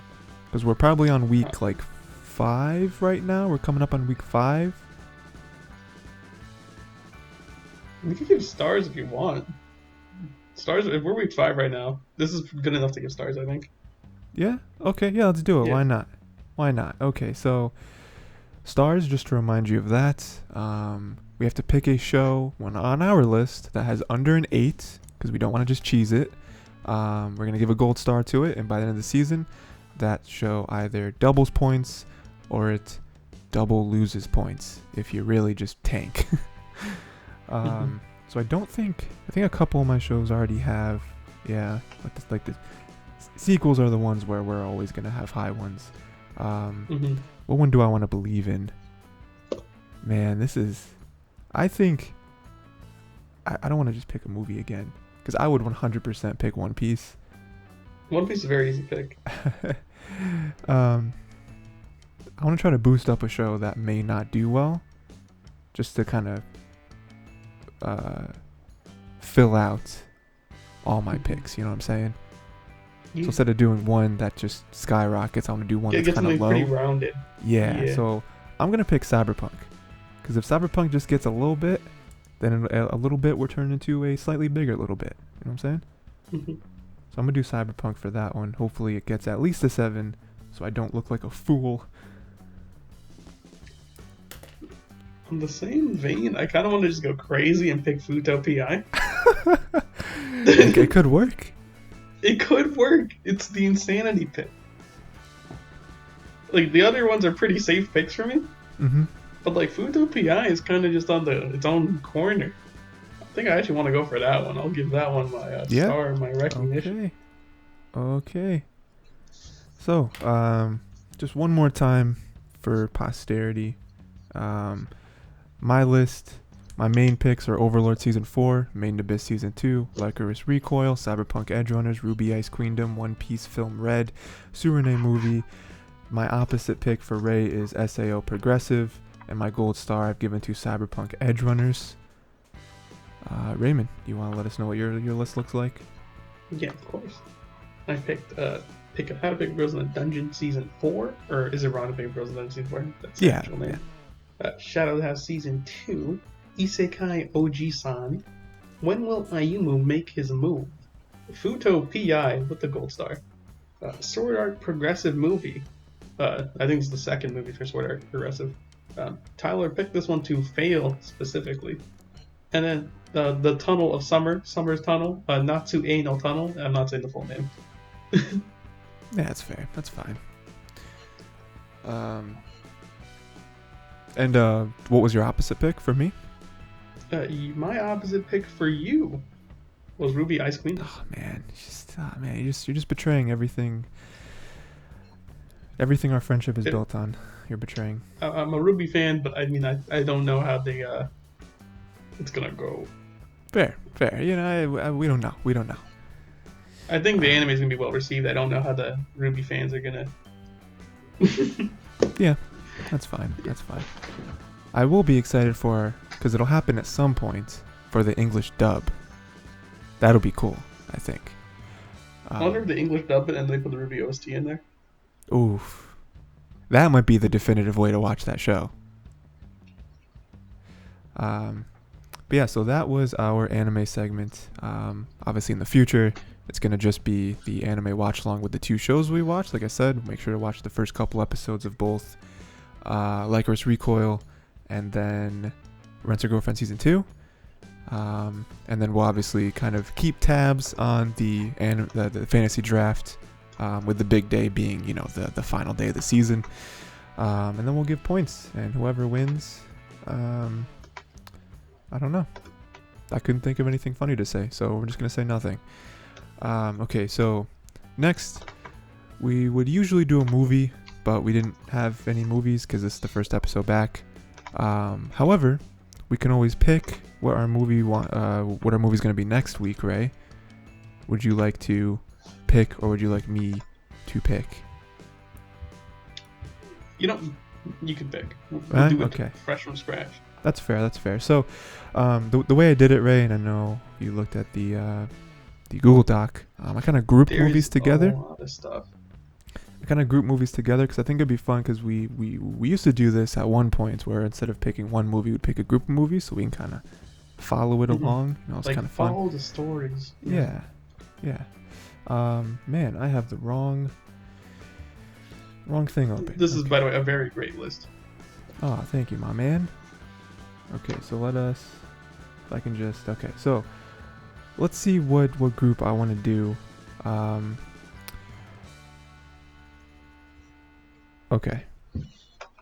I think live action would be fun, because I think that would kind of round out this beginning of this resurrection. So why don't let's do something on the shorter side, I think. Let's see, I got flipped through everything.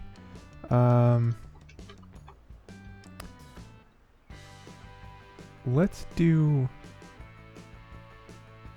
some Nicolas Cage stuff, why not? Are you looking Always down for some Nick Cage. Yeah, so it's number 10 there on the live action thing, Ray, if you want to know exactly where to look. So I'm going to pick for us to do Nicolas Cage first. I picked a group of movies. Pig, somewhat recent. It's just described to me as John Wick, but with a pig. So that's fun. Face Off, which is probably one of his more popular movies. And then The Unbearable Weight of Massive Talent. I think that's a more recent movie. I think it's like a Netflix movie that came out maybe a couple years. I don't think it's out right now. It's not out? Oh, did I pick a movie that's not on there? I don't think it's out right now.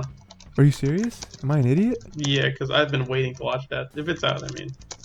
Yeah, can you look that up? I mean, because if not, we're just going to do 2 movies. Or if you want to look for another Nicolas Cage movie. Okay, I think it just came out like 3 months ago. Yeah, 4 months ago. Okay, so it's out. It's like it's on streaming. We can watch it in a legal way. Okay. So yeah, that's what we're doing then. So then we'll just go in order. So next week, watch Pig. I've never seen it. Have you seen the movie, Ray? I have seen everything here except Unbearable Weight of Massive Talent. Okay. All right. So it'll be a nice little refresher for you watching it again, right? Another I- set of eyes on it. Both these movies are fun. Face Off is fun because it's John Woo. If you Mhm. know his directorial sense, you'll just Right. have the fun with that one. Okay. He loves his. Awesome. And Pig is a great time. Oh, I was supposed to write Pig, but you said John Woo, so I started writing John. Okay, so Pig is added. Okay, so that's that, and yeah, we'll just watch the movie and make sure everyone watches the Pig, and we'll talk about it. Next segment is our Marvel segment. We're just gonna kind of catch up on some things pretty quickly. Some stuff that we would have been talking about if we were talking the past few months. And then obviously Talk, but, you know. I will. Yeah. And then we'll see what the future's gonna hold. But so with Marvel, Ray, did you ever get around to watching the Eternals? No. My brother told me I'm not watching that movie, and I was like, "Damn, dude."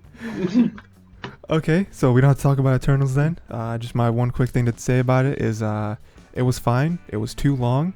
The actors were good, but they didn't really give us time to fall in love with these characters. I think Guardians of the Galaxy did it better. That's pretty much it. I think it's a very important film for the MCU, but it's not one that I'm ever going to watch again. It's one of those. Mhm.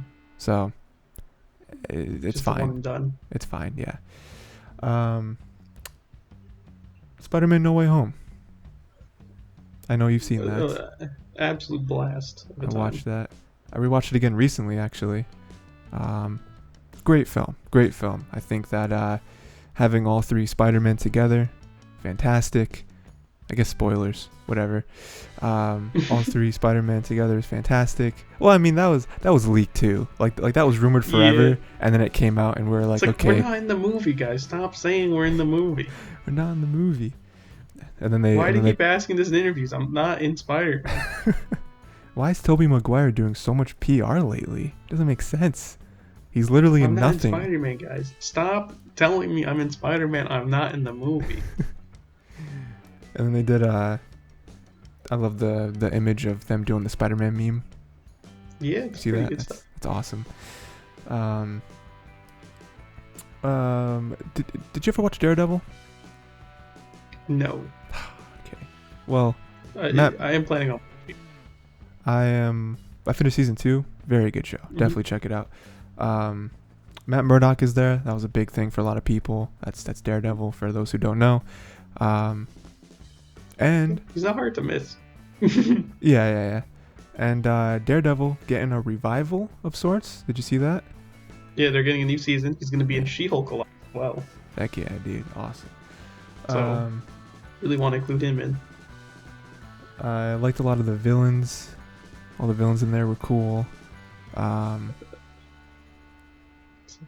Yeah? No, I was gonna say No Way Home. I think Defoe really steals the show. Really? He makes it like it's the best version of his Goblin because we get to see his face. That's the problem. Like Spider-Man 1, we don't really get much of seeing Defoe. That's true. And That's when we true. do, it's powerful stuff that we see him with the mirror. That's maybe the most iconic scene of him in Spider-Man, at least the original one. And then they did justice for Jamie Foxx with Electro. He's finally popping off. He feels great. He Good, looks bringing sort of good like energy. he's like a real villain in that. Yeah, he movie. has great energy now. Yeah. Sandman is still cool. You know what I mean? He's just a dude. You know. Doc Ock, docking up. I like how much respect they gave to Doc Ock, where it's like he was like the one that wasn't really a villain the whole time. He was like, nah, man. Just mind controlled with a chip, dude. Yeah. He's like, I'm just hurting. If you fix me, I'm good. You know. Mm-hmm. What do you think? Because this is a recent movie. So it's like so a lot of stuff here hasn't been concluded yet. I think we talked about it a little bit. And you made the point of aren't some of these actors, signed on for more movies, right? I don't know if that's the case. Okay, so what I'm talking about before I talk about what I'm talking about is, at the end, they actually do the spell, but they do it in a more extreme way, where it's like, oh no, instead of in the beginning where he was like, I just don't want anyone to know I'm Spider-Man. Now it's like, no one knows who I am. Like what's his name? Peter Parker. I was gonna say Tom Holland, but that wouldn't make sense. So it's like everyone forgets Peter Parker, so it's like he literally doesn't exist to anyone on Earth or anywhere else. Which is weird for records, but then it's signed away easily because the blip recently happened. So they're like, oh. Yeah, exactly. It's like, oh, we can explain this, and also it's magic. So it's like, who's to say that the magic didn't erase, like, I don't know, his social security number or something. I don't know. Yeah, so it's like, fine, Tax fraud in my Spider-Man? What? So we're kind of talking about this, about how, like, my initial thing, because I love MJ, right? I think her growth and, like, the more they've shown her throughout the movies is awesome. And then obviously Ned and Peter being friends, great. But it's like, how does it work from here, though? It's like, do we just not see those characters anymore? Or do we? And Peter eventually breaks, and there's a reason why he has to tell them. Like, he's, say, hey, I'm Peter, I'm your friend. And then you mentioned how, like, well, they must be in the movies, right? Because aren't they signed on for more movies? Like, doesn't Zendaya and Jacob Batalon, I think is his name, aren't they signed up for more movies? I don't know that to be true or false, but Tom Holland isn't.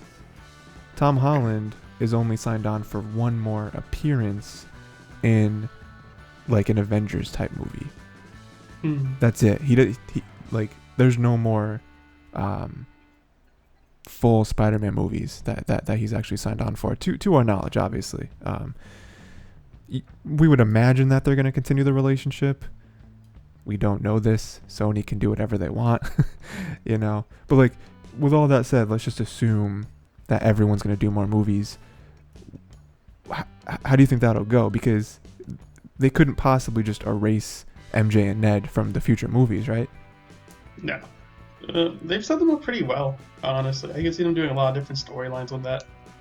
Like, a villain Ned was already brought up. Mixed which with is pretty funny. Mixed with him sort of, like, getting the taste for magic. Like the sling ring and stuff like that, where it's, and, like, Doctor Strange was kind of impressed, like, oh wow, you open a portal? He's like, yeah. He's like, yeah, first try, dude. It took him about 9 tries to close the portal, but hey, open a portal pretty easy though. Yeah. Yeah, because that is sad, and I know comic book readers will remind you that Spider-Man is one of the saddest comic book characters. We just don't really think of it because he's Spider-Man and he's the kid who shoots webs. He's always positive, dude. Yeah. And he's a child. You know what I mean? I think there's full comic panels I like looking at where, like, they, like, I forget who it is, wonders why they're with Spider-Man. Like, was why someone told them to be with Spider-Man. And he's explaining them, like, great power comes great responsibility, and then why he's, like, always doing stuff. It's like he has the best set of, like, I guess, like, for, like, Marvel Comics as his motivation and why he does what he's doing. Right. Like, out of just basically, like, his own honor and, like, goodwill for the world. Yeah. I mean, he is, like, the perfect setup as a superhero. Like, so much potential, and obviously he's been around for, what, like 70 years or something, however long Spider-Man's been around. So we've seen a lot of that, but, like, I don't know, it's just crazy, I mean, the next movie is good. It has to be so dark, and I think they're kind of easily setting up the symbiote with this, especially with how much they're trying to tie in Venom, like how the post-credit scene in No Way Home was Venom, so it's like, I think that kind of plays together with him. I don't know, man. I just, on a very meta level, I don't want the Sonyverse to meld with the MCU. Those movies aren't great. My solution, which I think is a more solution-friendly option for everyone, is Andrew Garfield is really willing to sign more movies for Spider-Man. You can easily have him go in Sonyverse. He does not care. He just wants to be Spider-Man. He just wants to enjoy the character. Also because we have Tom Holland continuity already in like MCU, just keep that. Yeah, yeah. I mean, it's tough because Sony has more power, I think. You know, because Yeah, I it's mean, there. Is like yeah, yeah. So it's tough with what they want to do because like they could just say, all right, no more. You know, and I mean this like, this that's it, movie, you know. if they were to break the relationship, this movie is a great way to end it. Just say, okay, he just is kind of Spider-Man for a little bit longer, and then maybe he just doesn't be Spider-Man anymore. You know, we don't see Spider-Man interact with any other MCU people because that kind of broke him. Everyone forgot about him. Yeah. Yeah, he doesn't exist. Why would we? Who's Spider-Man? You know. So I think it could work. I mean, you know, because even like Happy is still in the MCU, but he doesn't ever have to mention Spider-Man again. You know. Yeah. He's pretty detached also right now. Yeah, I would say the only thing he has is Tony's daughter, right? I'm sure he still takes care of her. I'm sure he still sees Pepper every now and again. But yeah, because Tony's gone and Peter is a ghost. Aunt May is dead. One of the saddest scenes in the entire MCU. Just awful, you know? That Green Goblin's glider has an amazing kill-death ratio. Like, it's impeccable, you know? 2-0, you know? The glider's too good. He even got him. Yeah, exactly, yeah. It almost got him a second time, but then Toby was like, no, Tom, you can't kill him. Only I can. He takes it and he turns around and kills Goblin. But yeah.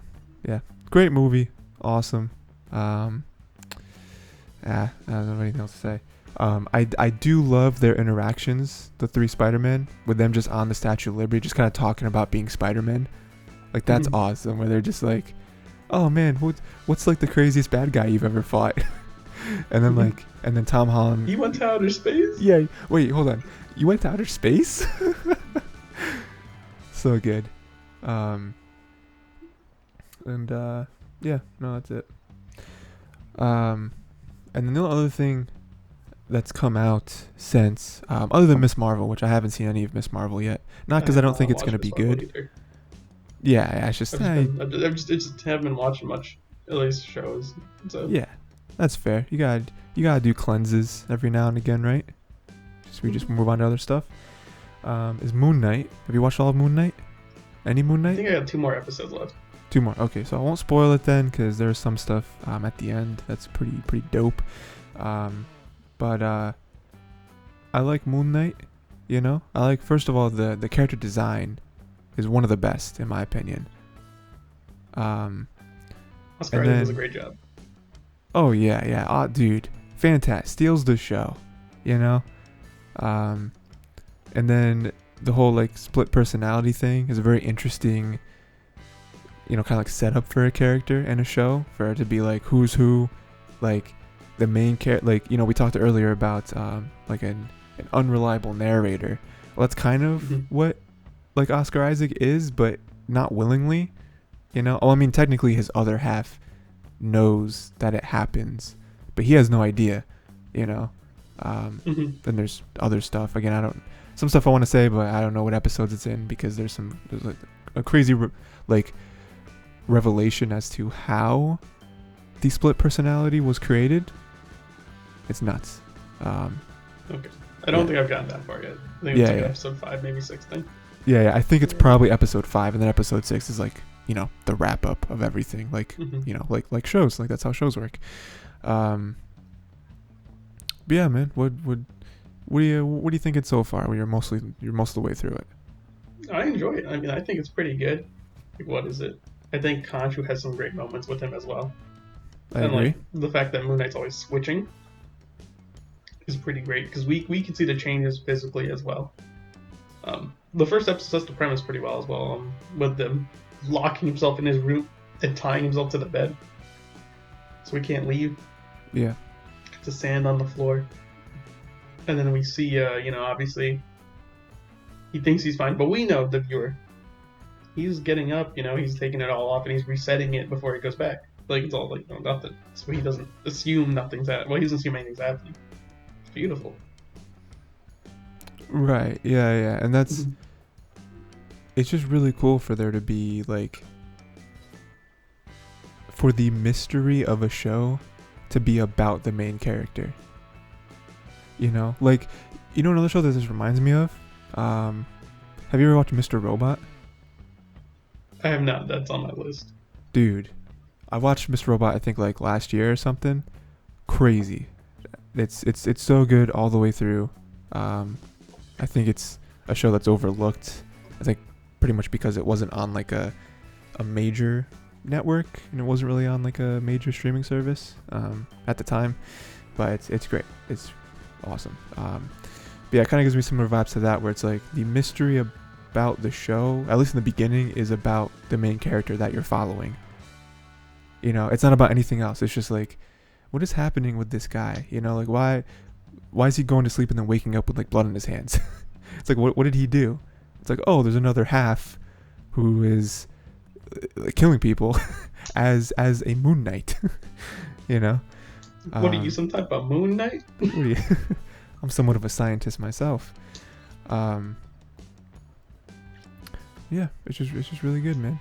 It's good, you know. Moon Knight's great. Yeah, Khonshu has some good stuff.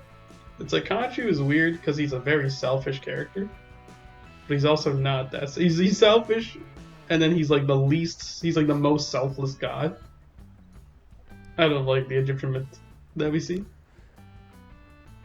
Yeah, because you start to see like his motivations and like also like how he got to be where he is, and it's like, oh, he's trying to help, and you guys just don't see it.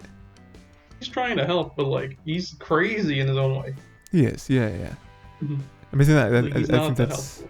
and that's connected to Moon Knight too, and why Moon Knight is kind of like way too savage, because it's where he gets powers from. That's how it happens. Yeah, It's some good stuff. I'll make sure I gotta finish that. So that's Marvel stuff. We do have like a 2-week gap before She-Hulk comes up. I'm sure we'll watch She-Hulk week to week. I do have stuff planned for the 2 gap episodes. Next episode I am gonna make notes, of course. I do want to kind of talk about the Phase 5 and Phase 6 announcements that happened. Yeah, I think that'll be a lot of fun. All the movies and announcements and stuff, and what we think still is to come, because Phase 6 only announced like 3 things, and there's like 7 slots. So it's like, what else is there? Probably gonna see it at D23 in a couple months. But yeah, so that'll be fun. And yeah, so that is Marvel. Lastly, we want to talk about some books. The books that I have read. Obviously, Ray, if you have any books you want to talk about, I couldn't write down your books because I don't know about your books. I'm sorry, I'll do better. Yeah, I do want to talk about some books that I've read in the break, and most of these you've read as well. I think you've read all of these except for one. Talk about them a little bit. I don't know how deep we'll actually get into all of them, but I do want to mention them just for the viewers and listeners and stuff, so they can check them out as well. And then we'll talk about the book club that we can start, because I have ideas for that as well. Mm-hmm. So first up, we got the Mistborn Trilogy by Brandon Sanderson. Right, got 3 books there. Mm-hmm. What is it? Final Empire, Will of Ascension, Hero of Ages. Those 3. Great books. Me and Ray have talked about them privately. But yeah, we don't talk about them here. Why would we? Yeah, we don't. Why would we do that? But I just wanted to shout them out. I don't really think there's too much to really dive into, but I just want to shout them out because Mistborn, currently probably my favorite book series of all time. A lot of fun with it. I think we'll talk about this later, but when the Kingkiller Chronicles, which is the Name of the Wind, and Wise Man's Fear, once that series finishes, that one will probably be my favorite because it's just written so well. It's ridiculous. I'm really excited for that. Like, Doors of Stone to come out. Yeah, I can't wait. But yeah, with Mistborn, everyone should go check it out. It's a fantasy series. It's where there's this Lord Ruler guy who is controlling. He's the Lord Ruler of everywhere, right? The entire country or whatever. And there are these powers. It's called allomancy, where you ingest metal, and each different types of metal gives you different powers. Very cool. And it's called Mistborn because there are Mistborn people who can use all the powers. Awesome.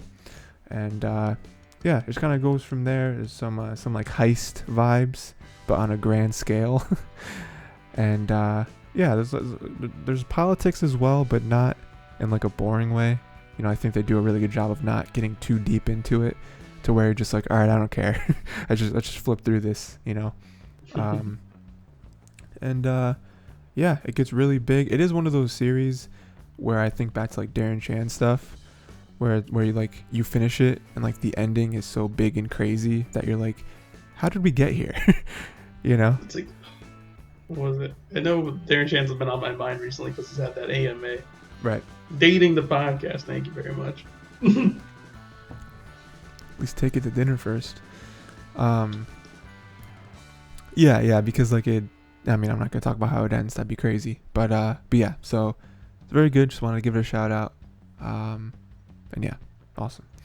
The other Brandon Sanderson thing I wanted to bring up is the Mistborn Era 2, which is like the Wax and Wane quadrology. I don't know. Yeah, quadrilogy. Yeah, the fourth book is coming out this year. Oh, really? I didn't know it wasn't done. Yeah, the third book, you can still get it, but the fourth book this year should be out. So I have Ray's read all of them because he's a savage. I was obsessed with the Cosmere last year, so I just went super hard. I forgive myself completely. Yeah, it is what it is. I have read the first two books. I actually started the third one about like a quarter of the way through it. But that is Mistborn Era 2, right? It's a continuation where further along in time in the same universe, the same like country, actually, same planet, I guess. And yeah, it's like further in time. It's like, what would you equate it to? Maybe like the early 1900s, something like that, right? Because this is definitely like a Western. Yeah, like a Western. Yeah, that's a better way of putting it. Yeah, like they're like just getting cars, you know, and trains and automobiles. Yeah, planes, trains, automobiles. No planes yet, but they're getting there. So I do want to. So I don't want to get too spoilery with it. I mean, especially since I'm not caught up in it. But I will say, Ray, and I'm interested to see how you feel. I don't like. Okay, I want to start it off with love. I think these first 2.25 books are very good. Enjoying myself all the way through. I'm not saying I'm not, but I don't like them as much as the first trilogy, and I've tried to understand why, you know, because it's the same person, same writing style, same, you know, whatever, same quips, and I think it's because this could change, but I think it's because the stakes aren't as high, you know, because like to me, Mistborn was like, yo, 1,000 year. This is how it's been for 1,000 years. I do get what you're saying there. You know, yeah. And like, I'm not talking about, and again, I don't want to spoil anything, but like, I'm not talking about the end of the Mistborn trilogy where it's like, it just gets crazy. I mean, Mistborn's huge, right? Let's start how Mistborn starts, okay? The first Mistborn is literally about the reason why it's called the Final Empire. It's about taking down the Empire. Alas, the Final Empire. Right. This empire has lasted forever. It's literally about toppling it. Right. Yeah, exactly. So like, exactly, right. So it's been there for like 1,000 years, right? Lord Ruler has ruled, and so the whole first book is like, we don't want this anymore. This sucks. We're gonna take him out, right? And so that's the plan, right? To basically change the way everything is run, everything is structured. And Wax and Wane is more just like, the scales are definitely smaller than that. But the thing is, like, the Wax and Wane, the scope of what's happening is larger. How so? That's something I can say with like having much more knowledge of everything. Okay, sure, right, with the Cosmere and stuff. Okay, I understand that. Mhm. But like the books themselves, like what is happening, right? Like it's mostly just kind of following Wax and being like, hey man, I'm a lawman, we're gonna take down the bad guy, you know? Mhm. And like there is some crazy stuff. Again, I don't really want to say too much, but like there is some stuff that connects to the original trilogy, which is really cool, which kind of breaks open the world a little bit. But like even where I'm at, like into the third book, it's not like we're changing everything. It's just like we're trying to make Ellendale a better place, you know? And like there are Khandra, right? Which kind of breaks things open, right? Mhm. Get into Terrace a little bit, breaks things open. But like it's still for the most part just it is a Western. You know what I mean? Which is fine. Okay. But like I don't know. I'm just not as invested in it. The characters are still great, right? Like Steris, I remember you talking to me about Steris the one time, and like after the first book I was like, why does Rayman like Steris? Steris sucks. And then like the second book, and then I'm into the third book and I'm like, yo, Steris is cool. You know? Steris is, I think, like really good. Yeah. Yeah. It's like I started off hating her as well. I'm like, I don't like her at all. Mm-hmm. And then as I got into the second and third book, I'm like, Steris is actually like really good. I love what they've done here. And so like again, like you get into the Cosmere like you have, I'm sure it'll give me new perspective on everything, but it's just different, man. And also like you know, another like really petty reason is because like the powers aren't as cool, you know? Like Well, hold up now, hold up. There's they're some not. insanity here. Okay. Never mind. You haven't finished book 3 yet. It's okay. Yeah. Okay. So where I'm at, it's just like Vin to me is one of my favorite book characters ever, and I think you know a very shallow reason for that is because she's Mistborn, and so like Mhm. her being, I guess that's a spoiler for people, but it's pretty early on that you learn that in the trilogy, by like a quarter of the way through the book. It's because she's I don't Mistborn, even so say she, quarter. They like introduced that pretty early, actually. yeah. Well, I mean, It's first like it's just chapter like like 6 or 7, I think. yeah, okay, yeah. But that's cool because like she can use all the powers, like she's learning them, and that's fun to see Kelsier like teach her like, okay, so this is how you get good with this, and you have to remember this, and you know, don't use your tenai in this part, and like the way she fights and everything is like really cool, and like that I'll say pairing something with, after you're done with this. You Yep. can keep going on your and train. so like that pairing with her huge character pillar of like mistrust, it's cool. And then obviously you get further through the series and it just gets cooler. With Wax, I'm not saying Wax is a bad character, but like it's just like, oh, he's a coin shot and he can what's the other thing he can do? He is the feruchemist as well for it. Right. Feruchemy. He get Yeah. he get heavier He and can lighter, reduce his right? weight. Yeah. And like that's kind of where it is in the series right now. Now again, there are some things that maybe is leading on to what you were talking about with, oh, you haven't finished the third book yet, which I have kind of seen in the beginning of the third book, where it's like they're trying to make stuff and like merge certain things, you know. But like where it's at right now, it's like allomancy and stuff just isn't really cool anymore. Okay. I'm done. Okay. So I'll give a weird exposition part here. So when he was writing this, he did not want it to be almost feeling the same as Mistborn.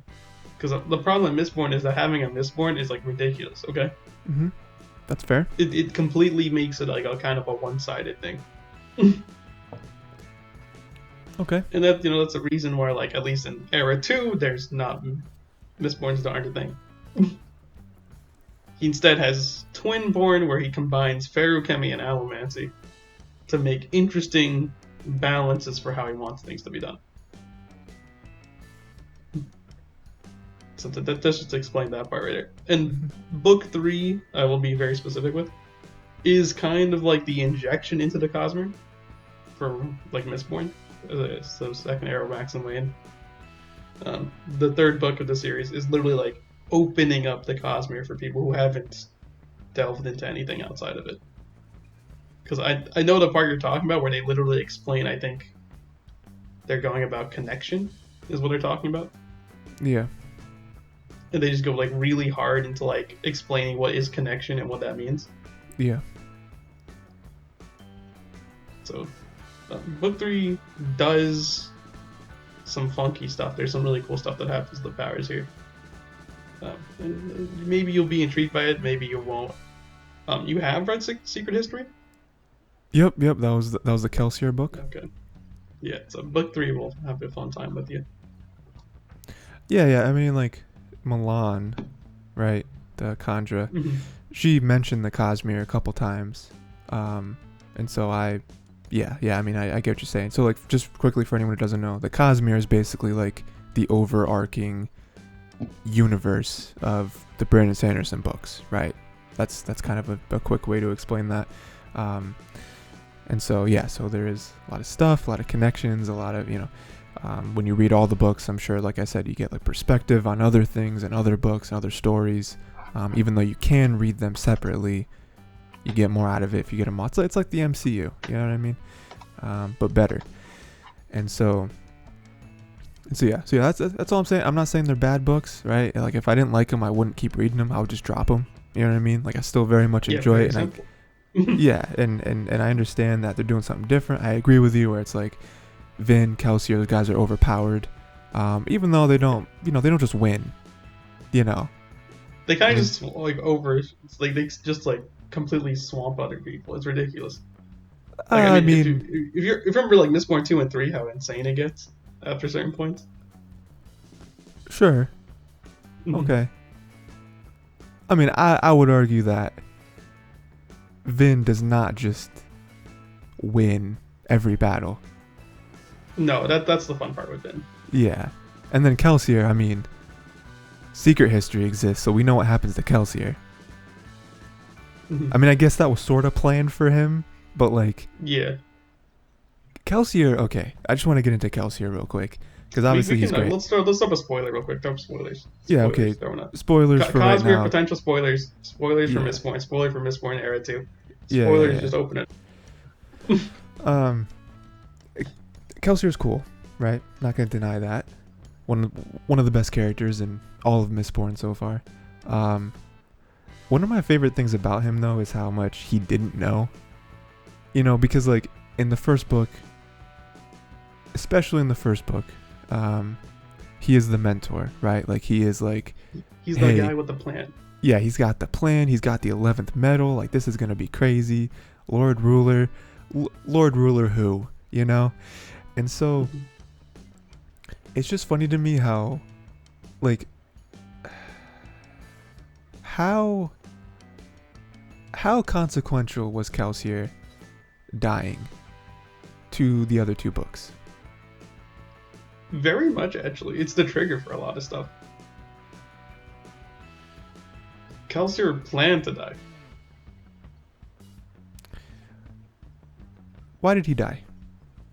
His idea is that he needed to be a martyr to inflame the people, inflame the sky, fill them with rebellion. Did that happen? No. That's the best part. He fails. Yeah. He doesn't inflame the sky. I just think he sort of does with survivorism. Sure, but I mean... But it's not to the effect that he wanted. I mean, I would argue that... I'm not saying Kelsier was wrong, but, like, I would argue that the most purpose his death had was towards Vin. I would say Vin is the one that really was like, well, we gotta do it. You know what I mean? I mean, even though she didn't trust a lot of people and she's not the one with a plan, like, she was the one who really stepped up after that.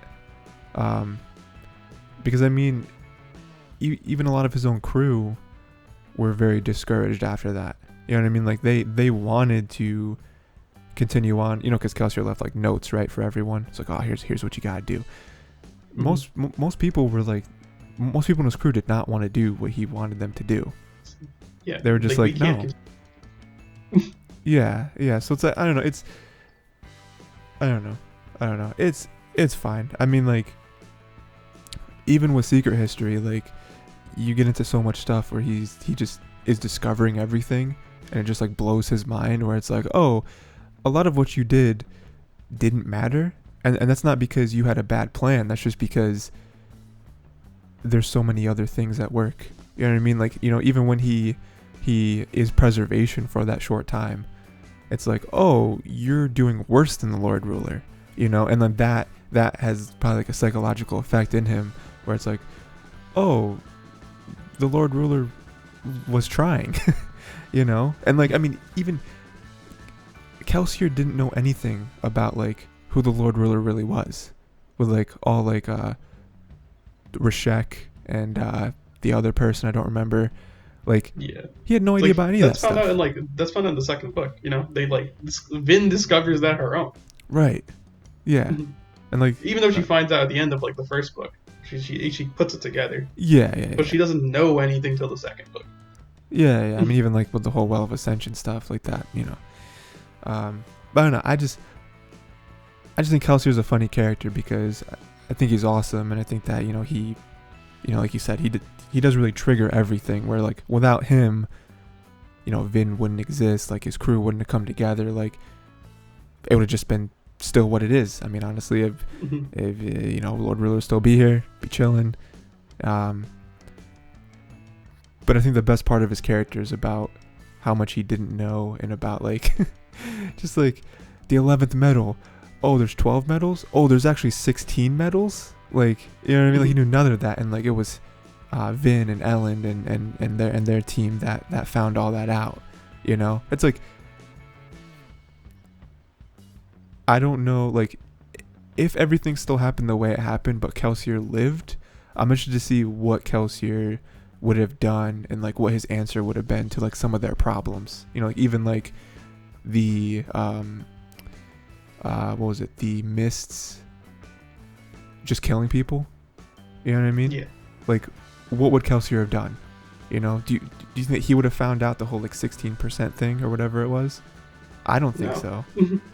He's like, Kelsier has one answer generally, and it's to put a knife in someone's back. He's a swing first, ask questions later. It'd be interesting to see him fight all like the like Kolos, those guys. That'd be interesting. It would have helped. Vin could have used that help. Her doing it all by herself. But yeah, man, we'll see. We'll see what book 3 has to offer. Secret History is weird for you as well because it opens up the Cosmere as well. Yeah. I mean, that's definitely a book that a lot of questions with that one that are not going to get answered in Era 2. I mean, maybe I don't know, maybe they will, but like there's a lot of stuff there, like higher beings and like the crystals and all that stuff. And then like, doesn't like Kelsier come back with what's his name? Spook. Yeah.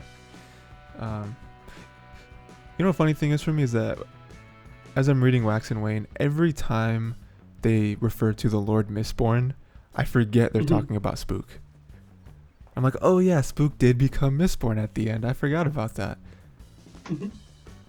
I guess like every time I hear it, I think they're either talking about Vin or Elend, because both of them were Mistborn and they were important. Yeah. They refer to Vin as something else. I forget what it is right now. It's been a while. Vin is the Ascendant one or whatever. Yeah, the Ascendant Warrior. And then Elend is the final Emperor, I think. The last Emperor, right? But yeah. I'll probably finish that book within the next couple weeks. So we'll be back. It's quite what is it? There's something I was gonna bring up for Mistborn. Okay. So I think the best description for Kelsier is that is what Ruin or Preservation says. Where where he's like, something that's mostly Ruin, but Preservation picks him anyway. Yeah, that's the best example. Yeah, that's good. Because he wonders the entire time why him, and we learned in the Secret History, because he already went over it, that Preservation told him to survive. Yeah.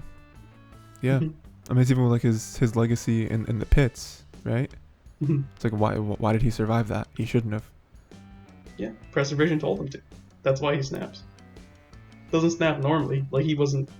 It's kind of weird to think about it in like OG Mistborn, that he was a part of the crew, but he didn't have any metal. Right? Yeah. He was just that good. Yeah. Think if he was just a beast. It was just, Marsh was the only one who had metal, right? It wasn't him. Yeah. Didn't they... what was it?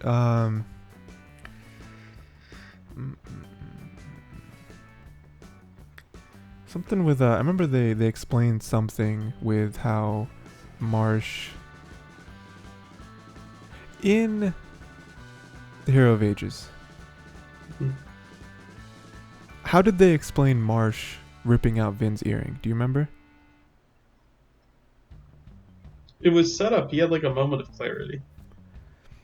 But then in Secret History, it was Kelsier, and when he was Preservation. Yeah, I'm pretty sure. Because I remember them explaining that and me being like, okay, I guess that makes sense. Mm-hmm. Cause it's just weird. Marsh had a moment of clarity, Right, yeah. Mm-hmm. Which I guess was set up because throughout that book, when he was the narrator, he was talking about like, okay, Ruin is always watching. He can even read my thoughts, so I just have to be docile for long enough for him to stop watching me, and then I'll make my move. I'll have one shot to like make a move. Yeah. So I guess it was set up. We don't like. It's like Marsh also like destroying like the entire thing. Like all metal can't be trusted if it's pierced you. Right. Yeah. Because that's also something we found out. That's when we think like you think it's like the loss at that point. You think it's like Marsh should have Yeah. Because then in Secret History, it's like, oh, he did that on purpose. Like he crunched up the. Ruin saw that and was like, no. Yeah. You don't have that shot.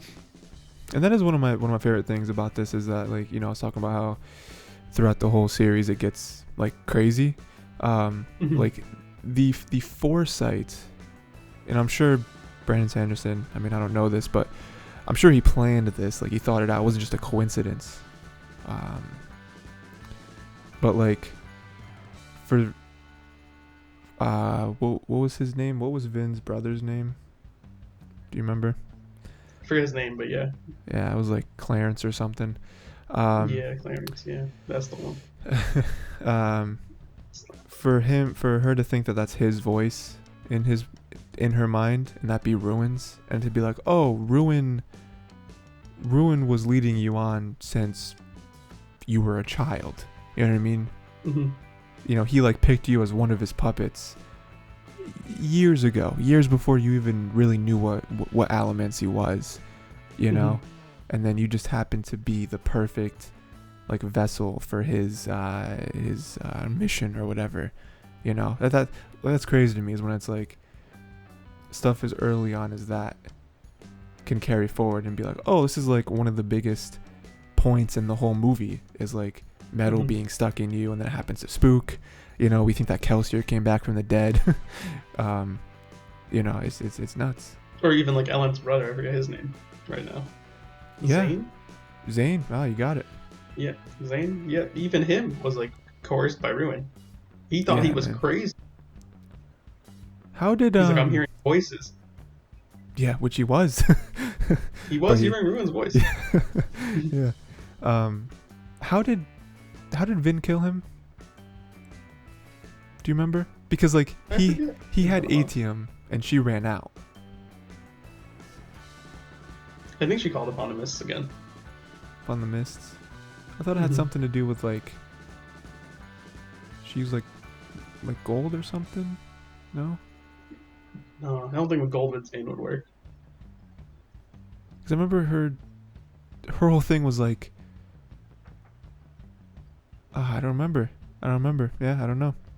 I thought it was I can't recall. I don't think gold would work with Zane. I thought it was like some like drunken fist stuff where it's like, if I don't know my movements, then you're not going to know them either. I thought it was something like that. Where I was like, oh, sure, you can use A-Team to look at my movements and try to see where I'm going to hit you, but I don't even know what I'm going to do. You know, I thought it was some weird stuff like that. I guess she could use gold on her, but that's just weird. I don't remember how that went. So It probably wasn't gold. It probably wasn't gold. I just threw that out there. You know. But yeah. Because I mean, gold is definitely a thing. Gold is done. I think Wax and Wayne is a good one with gold. In book 1. Well, gold becomes useful because gold in Mistborn was just like, oh, we can like see who you're going past. to be. Yeah, like weird. But in Wax and Wayne, the like Ferrochemist use that. Yeah, the like ferrochemist stuff is like, oh wait, is it gold? No, never mind. Gold doesn't heal you, right? It does. Yeah, they store gold. Oh, it is. It They is. store health. Okay. Got it. Right, because Wayne uses that, right? Yeah. Okay. Got it. Okay. Awesome. Yeah, that is Mistborn. Also want to touch on the Kingkiller Chronicles. There are 2 books out. 3rd book hopefully coming soon. Hopefully this ain't a George R. R. Martin situation. No, I'm confirmed it's coming out. I think so. Within the next couple of years, definitely. Well, I mean, you know. I'm not confirmed, but I'm convinced. Is what I should say. Sure. Yeah. In the next couple of years. Yeah, so this book series is crazy. You know, like I said, I think it's probably the most well-written book series I've ever read. The most like beautifully written, I think. What is it? Like, because I read Sanderson a lot before this. So Sanderson doesn't like when people hate on Rothfuss for his writing, and I was like, why is that? Before I read Kingkiller, and then after I read it, I was like, I get it now. Like, this is a meticulously written way. Like, everything, every word or sentence kind of matters here. Like I see. Okay. A very particular choice on how he writes.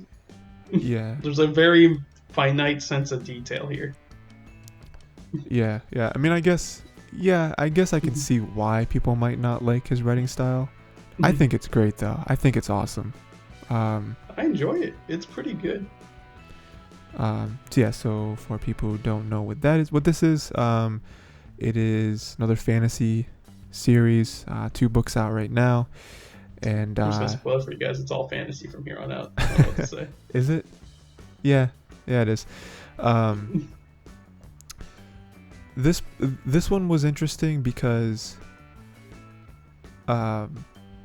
it switched up really quickly, you know, because the first few chapters are just Quoth, right, chilling in, right, and then he starts telling a story, and I remember reading this part and being like, is this series a story within a story? Like, I don't know if I like that, you know, because because usually when like shows do that, it's like there was a better way to do this, you know, like just cut off the first few chapters and get into the story, you know. Why do we have this preamble? But then as it goes on, you realize, oh, the stuff outside of the story is actually really important and like really engaging. you know, like especially with what's like the like kid's name? It's like Boone or something. What's the kid's name? For who? Yeah, Quoth's like steward. You know what I'm talking about? Oh, like Bast or whatever. Bast. Yeah, there we go. I was close. Boone. Spoon. We'll call him Spoon from that one. Yeah, so it's it's just really cool because it's basically telling the story of Quoth and like how he got to be like how like he's like the character of Legends, right? You know, like everyone knows his name. But he's popular as Top Borland. But it's told in such a great way because like this is another one that I was gonna compare to Wheel of Time for you, Ray, which I'll talk about after very briefly. But I will say I'm not caught up on Wheel of Time. It's okay. That's fair. Yeah, that's fine. Okay.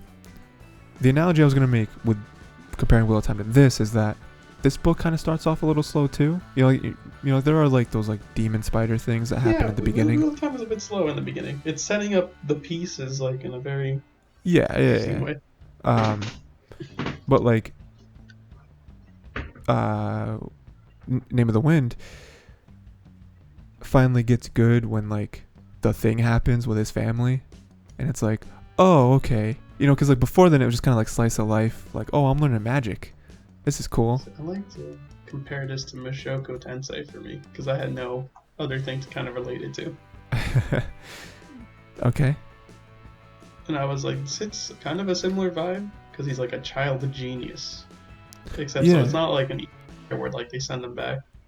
But it's like, no, that's just his character. He's just good. But that's also his downfall, is that he's prideful because he's good. Yeah, right, yeah. That's the thing about his character, is that he is really good at everything. Like, he picks up on things very quickly, but he gets in over his head. You know, because he's like, oh, well, I can do this. And it's like, ooh, you probably shouldn't. You probably shouldn't do that.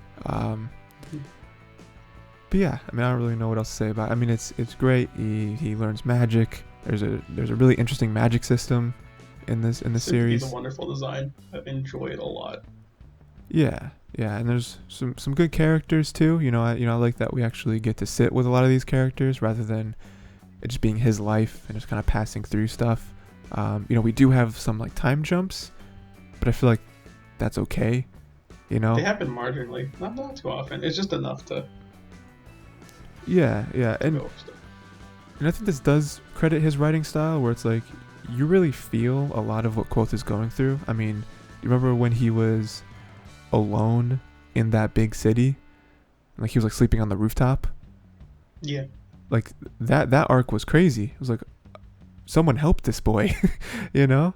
Like he's just trying to learn magic, but he can't get there. He doesn't know where he is. You know, he's never gone away from his troop before. You know, it's terrible. You know, and he's living by completely different rules. You know, but yeah, and then we have the anime arc because you know he's in school, and every anime has a school. These are the tiny things that make me love it. You know, like what? That's it. That's it. Oh, okay. Like what? It's like, you know, like the interactions or. Like how he goes about it's like the supporting cast for him is wonderful. How like it shows more of him or like something interesting that's happening. And I love that it doesn't explain everything fully because we only know as much as he does. Right, yeah. And I mean, I like how like. I'm sorry, going back to the time jumps. It's like Quoth is telling his story, right? So he's only going to tell what he thinks matters. So I think that's a thing of contention that comes up, I think, in the second book when he has like his trial. Right, yeah. The second book? And he skips over the trial completely. And then everyone's like, why'd you skip over the trial? And he's like, I don't think it really matters. Yeah. Even though the trial's it's a well-known trial. Maybe one of the better-known feats of his. Right, yeah, because he's like, there's like dozens of recorded documents of this, like, why would I tell this here? It's already been told. You know, like you can literally go to a library and just read about my trial if you want. And it's also boring. Like it's whatever, you know. I'd rather tell stories of me singing songs and, you know. But yeah, I do like, you know, not that other stories don't do this, but like kind of what you were touching on following him and whatever he finds important. I like how the story follows him, and it's like, it's a little pocket dimension of just him, you know? Like, the story doesn't care about what's around him. Like, not that it doesn't do world building, but like, we don't need to know everything that happens at the school. We don't need to know every one of his classes. We don't need to know crazy news about these teachers or that, or like, it doesn't matter. You know, we're just going to learn about him making certain things because that'll come back later in the story. We learn about him and his friends. We'll learn about the girl that lives under the school, and then we're just gonna go on a random side adventure where I forget what the point of the adventure was, but when he eventually meets up with Denna and they fight like the like tree lizard, the vegan dragon. Yeah. Like I love that part of the story because in a vacuum it's like, how did we get here? Like this, like there's no part of the story that's the main story. You know, like I think it'd be very easy for us to say, oh well, it's his time at school. You know, like Quoth is telling a story to the scribbler or whatever his title is at the inn. Scribe is it, yeah. Scribe, there we go. All right, I was close. And the story's about him going to school and learning magic, right? It's like, well, no, because when it doesn't matter, he's not going to tell it. He's going to tell the story about him fighting a vegan lizard, and that matters because there's actually some crazy stuff that happens at there. And then he's going to tell the story about how he somehow gets mixed in with the like red cloaks, and he is somehow able to weasel his way into learning their ways, which shouldn't be possible, but he does, and so yeah, I think that again, touching on Patrick's writing style, it's like none of it is the main line. It's all just like, I'm Quoth and I'm telling my story and here's some fun stuff, which is very different than other stories are told. Like going back to Mistborn, that is not how Vin was portrayed. You know what I mean? Like we had to tell everything in a row chronologically, same thing with Wax and Wayne, so I don't know, I just like how different that is. It's like, what is it? Like someone pointed out like the attention to detail. I was already pointing out, but it really is to another level. It's like at one point, I forgot the professor's name. Who was the main professor? More specific than that. The namer. The namer. It's like Cadmere. Okay, we'll go with that one. It's not his name at all. It's not. I have no idea. Jesse. I don't know. You just pick a name, Ray. Just pick a name. Okay. Whatever the professor namer is, okay? Yeah. Like he says to quote in some ridiculous way. It's like there are 7 words to make a person fall for you, and there's 10 to break it. Mm-hmm. And like when you go look back at like conversations like Denna and Quoth have, they all end up being 7 words. Yeah. And then like when it changes from 7 to like 10 or to a different number, you'll notice like it's off already. And that's where tension is. Yeah, especially with their like first big fight, where like they're arguing about the song. Yeah. He's like, no, this is wrong. You can't do this. And she's like, this is my song. What are you talking about? And then like she does. I don't think they see each other again for a while. Yeah. Like months maybe in story. Yeah. I think I texted you at that point, maybe. Well, no, I probably didn't because you didn't read it yet, so never mind. But I think maybe I texted you at that point. Yeah, maybe something. We're just like, we're just not gonna see Denna again. Like, is she gone? It's just uncomfortable. Yeah, uncomfortable is a great word. Yeah, you're right. What is it? So like, I'm gonna go out on a limb here for like book 3, but I think when book 3 happens, we're gonna find out what actually happens to Denna, because obviously she's not with him. Well, so if we can rack our brains, when's the last time we see Denna? Is that the last time? No, we see her after that. Right, because that happens, and then he goes on the mission, which is with like, the like red coat person, right? And then the other couple people as well. And then he goes there, learns the ways, comes back, meets the spirit god lady in the forest. Yeah, he goes to the... Yeah. He has a fun time there. And then just one quick anecdote. Do you remember, because remember you mentioned earlier about like, oh, he just tells what's important. Do you remember when he told the story of him talking to the tree and Bast flipped out and was like, no. He was like, because Bast's thing was like, up until this point, you have exaggerated some things. I know you've done it, but you know what? I've let it slide because this is your story and I want you to have fun. But this I will not stand for. Like, he's like, Denna's nose was crooked. And he's like, what? Yeah, it was crooked. Yeah, I saw it. Yeah. Her nose is crooked. And he's like, no, it wasn't. Her nose is not crooked. He's like, it's perfectly straight. It's perfect. I'm not coping. Which is really funny that they talk about like Bast saw Denna, so it's like, I wonder what happens with her. Because you mentioned like, we'll see what happened to her. Like, well, she's not dead, or at least she wasn't recently. I know Bast is really old, but Bast is old too, yeah. So it's kind of weird to point him in there. Yeah. But like, there's anything that could happen, and now she could be dead. She could easily say like she doesn't ever wants to be with him ever again. But like, where?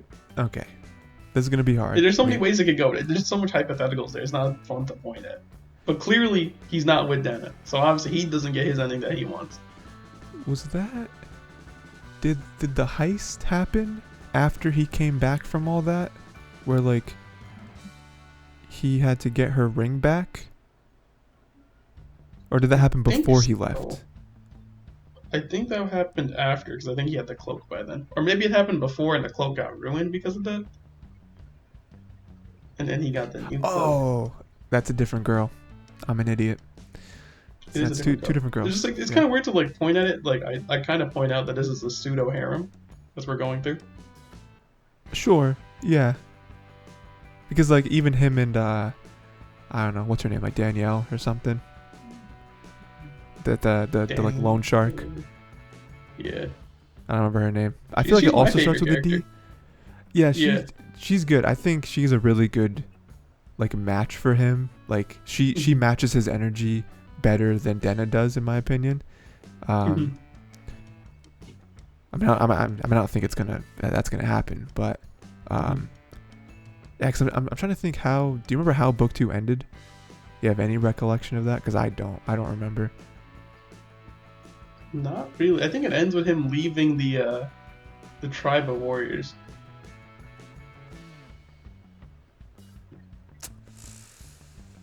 Right, because like he passes whatever they're done, and he gets accepted into their ranks. And then they're basically saying, "Don't dishonor us, you scoundrel." What is the tribe of warriors? Forget that. Because I remember the one guy who was like part of his crew, who was like teaching him a little bit. Part of mercenary crew. And then he went to the Fae, and he came back from the Fae, and then he met his mercenary friend again. And he's like, "Okay, we're going, go learn." But then like he's like, "You should not have." He's like, "I shouldn't have." Then he's being punished for recommending him to join, but then he's not being punished in the end because it's fine. No, I thought the or does it end a little bit after that? I thought the Fae happens after all of the Redcoat guy stuff. Because I thought like that happened. Like there's like a little part afterwards where he comes back. Because he's not trained at that point by them yet. He comes back from the Fae at that point. I thought that. I'll go back through the messages. This is some nonsense. I thought that the whole reason that the Fae stuff happens is because that was it. Like that was. Well, no, I guess that doesn't make sense because he's still with the other people at that point. Yeah, no, you're right, because the whole crew is there, and then he gets broken up because he gets led by the Fae. Yeah. And then he comes back like 3. Yeah, and then the Redcoat guy has to go back. But he still goes back to school afterwards, which is crazy. He goes back like nothing ever happened. Right, yeah, because he tells the namer, "Yo, I said the name of the wind." Yeah. And then he's like, "I said Feluria's name, whatever her name is." Yeah. And he's like, "What, you said her name?" And he's like, because she's big, you know, everyone knows her. He's like, "You said her name?" But then what happens after that? Because the trial at this point has already happened, right? Because that's the reason why he leaves. Yeah. It's because the trial, and he's like, "Okay, I got to take a semester off." Yeah. It's highly recommended. They're basically saying, leave, come back, it'll be fine. Yeah. And I think so. He leaves again because something happens somewhere. Like he meets up with Dan or whatever, and then he decides he's gonna take like another break or whatever, or like he still has time for his break. Like he comes back, but he's not really in school. He's just meeting people. No. And he goes back. No, because after that he comes back. Well, no, It's been a while, okay. Yeah. No, we're all I know is he goes to like the village of warriors, okay? Because he meets back up with his old merc pal. You keep saying that, and I don't remember that at all. Warriors. I'm not saying you're wrong. I just don't, because like okay, so I know he comes back and he still has time, right? So he's like, oh, this is nice. I can just kind of chill with my friends for a little bit. But then I I know like he to call starts. it out. But then I know he starts school up again because I remember him having the first time of him being able to use like the king's purse or whatever. Remember at the end of all that, the like king or whatever was like, part of their agreement for him leaving, was like, oh, here's this piece of paper where I'll pay for your tuition forever or whatever. And so I know they start school up again at least a little bit, and I don't know how much school they actually do, but I know he has to start back. But I don't know what happens after that because I feel like he meant to. I guess I didn't message. I did message right here. I can see a message here. Okay. Where I said something stupid. Okay. I think he was at the mercenaries at this point. That's where I was messaging right now. Where it's like, yeah, he's at the mercenaries in the forest. Seeing him leave school and world build. It's done a good amount for Denna. Favorite moment is Eladin straight up telling a student to have sex. It's like, just go have sex. It's like, why are you here? It's like, because he said pick something stupid like prime numbers or square numbers or something like that. As like his favorite thing or topic to discuss. And he's like, just go have sex. He's like, I will go with you to a brothel. I will find you a woman. And I will pay. His name's Eladin. That's the teacher. Yeah, you got it. And I'm looking through Devi was the other one. Devi, yeah. Read the last page of the book. The last page of the book is just going to be something with Bast. I'm not going to lie. Oh, it's your Bastard quote. Yeah. Because Bast just turns up, I think, at the end. I think he straight up murks people. Yeah.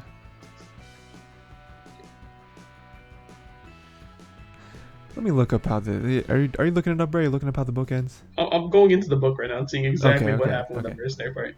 Yeah. So I don't care about the Bast stuff. Just tell me how young Quoth ends in the book.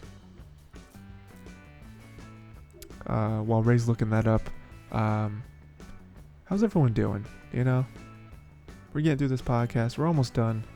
Got a couple more books I'm going to talk about, and then I will discuss what the book club is going to look like. It ends with him going back for the spring term. So, okay, when you say going back, does he make it to school? Do they just kind of rejoice and like, hey, I'm back, and then the story ends? He's at school, yeah. He's at school. Yeah, he's like, spring term rolled on. He's like, Den is not here. He's like, not doing any things here.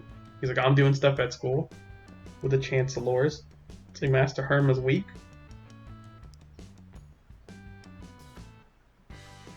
Okay, so yeah, it's just kind of like a non-eventful, just like, hey, I'm back. We chilling. Let me see here.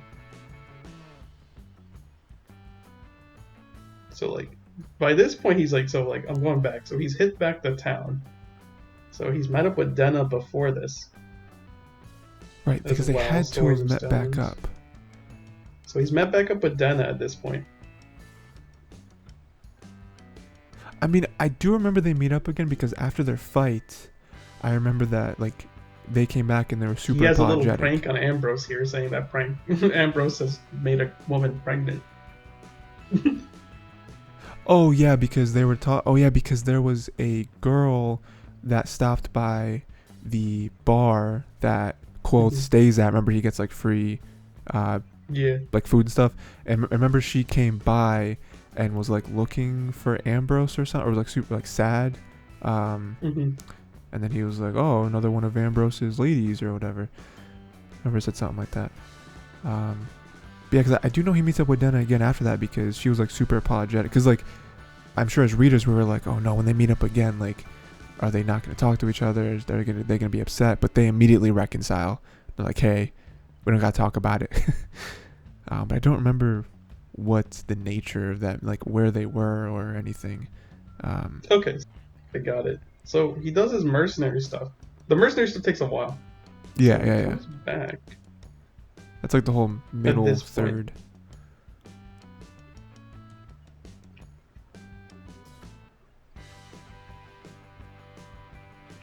It kind of goes for a while.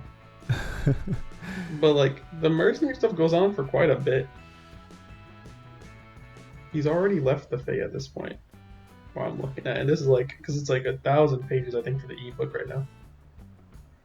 There's a lot of pages. Yeah.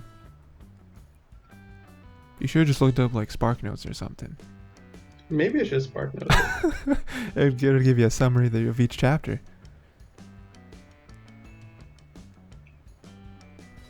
I feel like at this point we have to know the answer. We've spent too much time. We have to know. Mm-hmm. Okay, so Ray's gonna continue looking that up. Okay, let's see. What chapter is this? Vashit. Yeah, okay, because it was right here. Like chapter 128, he literally leaves like the group of like where like his friend was from the mercenary group. So this happens after he already has met the Fae. Right, yeah, which I accept. I accept because Okay. because And the then whole after way, this, Yep. he Go just goes back to like he leaves from here back to I forget the king. yeah, whatever. Yeah, the king. He Who goes cares? back to the king and then he's like, "Hey, he's like, your wife. I'm the guy who made you fall in love with him. He was like, I'm the lowest on the board there is." And she's like, "Ew, that's disgusting. Get out of here." He's like, "But I'm the one who wrote the love letters, though." And then she's like, "Ah." And then he's like, "Man, you should really not talk to my wife that way." And he's like, "But I set you up, though." And then he's like, "I'll just pay you money and leave. Get out of here." Yeah, He's yeah. like, Well, "Fine." the biggest thing was that he is Edma Ra, right? Yeah. And like Yeah. she throughout the whole book, she's like, oh, those guys, wow. And so he finally says, I'm coming clean. I'm part of Edma Ra. I love it. It's whatever.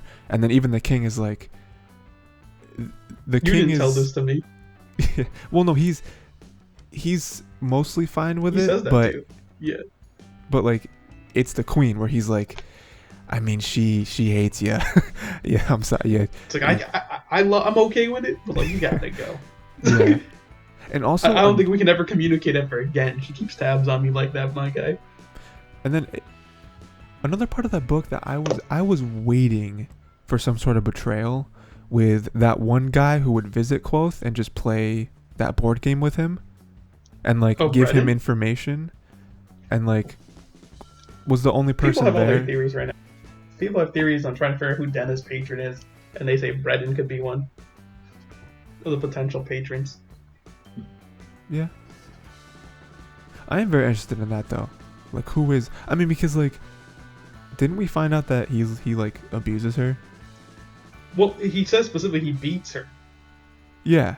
And then like It is, we like, see specific bruises word. and stuff on her and it's We like do see bruises on her, right? But we don't know where they're from. And then he's okay. So it's two sentences, I think. It's like he beats her, and then he said he has a walking stick or something like that, yeah. Yeah, but which then is like we, weird, right? So like Yep. people are hyper analyzing this line. They're like, the Cathay likes to lie to people, or not lie. It likes to bend the truth. Fair. You're right, yeah. Mhm. Doesn't Quoth also like follow him at one point? I don't know if he follows Brennan. He definitely follows Denna. Okay. Because I remember he follows Denna, and then he sees Denna meeting up with some other girl, and she's like, "There's like 3 ways you gotta do about this." He's like, "You need to like be a prostitute, be awful, or like make yourself a high level escort, and then everyone would just have to deal with that." Oh yeah, because Denna was talking to that girl in the bar. Yeah, Right. but I so mean, we I feel learned that like- Denna's essentially like a high, like wanted escort, essentially. To that point, we learned. No, This book is crazy. This is there's nuts. the layers to it, right? So like, we don't know exactly what the Cathay is lying about or bending the truth with. He just says the words he beats her, and then something about like having a walking stick. We don't know if that's related at all or not. I mean, okay. This is cheating. But It like is cheating. from a writing perspective, like okay, so like we're reading a book, right? Like we know this is a book. We know someone wrote this. So like keeping that in mind, if those dots don't connect, how is he going to explain each of those points in a satisfying way. You know, like because like her explanation is like, oh, I fell off my horse. It's like, okay, that's fair, but like, we do know from like at least Denna that her patron, I don't know if it's the same patron as it was now. Her patron was hitting her at least in the first book, or we assumed that to be the case. Oh, right, because you're saying that it's possible that since we've known Denna, she's had two different patrons. Like, we've known since the first book there was at least either a patron was hitting her or someone else was hitting her. It was quote assumes it to be the patron. Are you saying and that? And we think so as well, because the lines that she responds with, where she's like saying like he does it out of her own good. Yeah. But we don't know if that patron's the same as this one. Do you believe she's had multiple patrons since we've met her? No idea. See, that's the beauty, right? The book 3 is going to answer everything. I don't. I think it's the same person. It could be the same one. I don't know. Can't answer that. I'm just posing stuff right now. Throwing out stuff. Yeah. I personally, for all the theorists out there, I think it's got to be the same person. I feel like that would be more impactful for her to like not be able to move on past that initial patron. Like she finally gets. It's similar to Quoth. Like, just like how he can't get rid of her, she can't get rid of her patron. Yeah. And she could. I mean, we've heard her sing. Didn't like Quoth offer to be her patron? Pretty much. He's it's like partially well known. He's not as good though. He's the like again Edema. No one's actually gonna do anything with that. Yeah, he has the money to finance her, but he doesn't have the status or stature like anyone else does. Yeah. All he has to bag him are his pipes, which are good. It's good, but it's not enough. Yeah. Okay. All right. How many books do you think this is going to be? If you had to take a guess. I think the third is the last You're crazy. Quoth story. I think it's the last telling Quoth story. Okay. That's me telling that. So I think the third is the end of Quoth story. Really? I think it's going to continue off of this. And maybe we'll see a little more happen. But I think the third is the end of whatever he wants to tell the chronicler.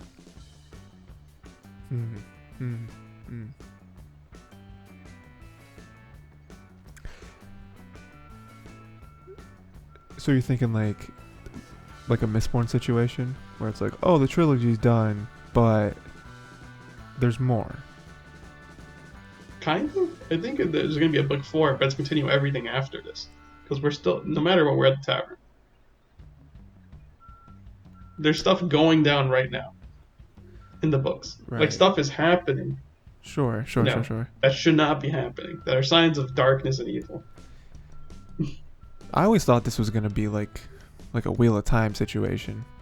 Where it's like, dude, I got a million books playing. Because, like, we know that Quoth is legendary. We know that he's had countless stories. Many of them he made up. But he still has the reputation. Like, at least a fraction of those things had to have happened. He's a Kingkiller at least. Yeah. And so, like... we still haven't seen him kill any king. No king has died yet. For me, it's like, if there was only one more book, I know you said that it's not the last one. There could be more after that, but this might be Quoth's story that he's telling the chronicler. To me, because after I finished it, I was like, this can't be a trilogy. This can't be a trilogy. There's too much more to explore, it feels like. Yeah, like, we just learned who Quoth was. Like, how much time has there been? Like, a year or two, maybe? In his actual life? It can't be that much. We've covered more, but yeah, most of it's basically like in that 1 or 2 years. We're spending most of the time during his university time. Right, like that's the most impactful. He's still a child, and like, how old is Quoth right now? You know what I mean? Like, all of that, I've just thought about it, like, there's no way we're 2/3 of the way through Cole's story, and Patrick is gonna be like, all right, one more book. I have nothing else to tell about this character. Patrick's weird though, because like he's using Quoth as like a weird way to do it. Like Quoth is only telling what matters to him.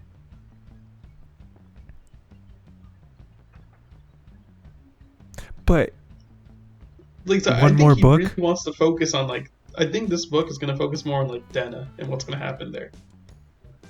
Sure. I think it's going to go a little bit farther past that because Denna is not Quoth. Yeah. I think we're going to get like a resolution to whatever's happening there. I think it's mostly going to be spending time at the university. I don't know. I mean, I think a lot of what he has to say for Quoth may just end up being this. He wants to get out of this. I don't know, I could be interpreting it wrong. But Quoth really just, he's been building up stuff slowly, you know? So let's go back. He's like he said, he explained his childhood, he's explaining how he thinks, he's going through that. He's going through the university, he's showing the people he meets and how important they are, you know, to him. Ambrose is going to have something to do in this third book. This book is very important, it has doors of stone. We've seen the doors of stone already. It's like the big doors in like the university library. We don't know what's behind those doors. Even Elodin is like speaks to them and he's like, yeah. So, you know, like a lot of stuff happening. It's definitely gonna be university focused. I don't know. I think it's gonna be the end of the university at least. You're gonna make me rephrase anything. I don't know how much he cares about everything outside of this. I just couldn't imagine. It's selfish, but like I just couldn't imagine it being like one more book, and that is all I have to tell about these characters. Like there's nothing else.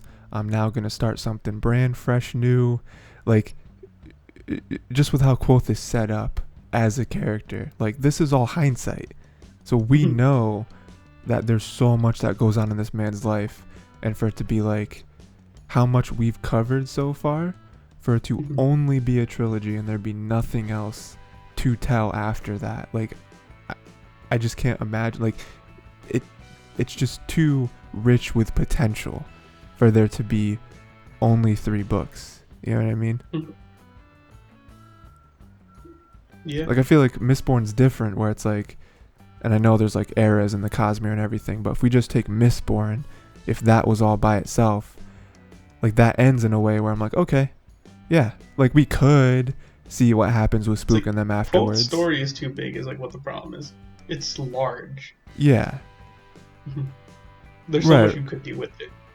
Exactly. Like, I mean, it's a gift and a curse because like you could literally do anything because he's Quoth.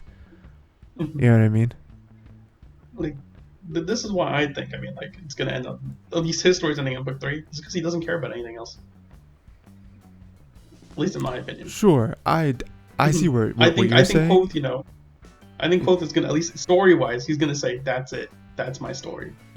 He's like, nothing else really matters to me. There's tales of everything else. You already know all my other feats and ridiculous stuff. It's like, but none of this was told before to anyone. So, aside from me just loving these books and wanting there to be 20 more books, I think what you're saying makes a lot of sense. Where it's like, because that was the setup for this entire trilogy, potentially, is, well, this is Cole telling his story.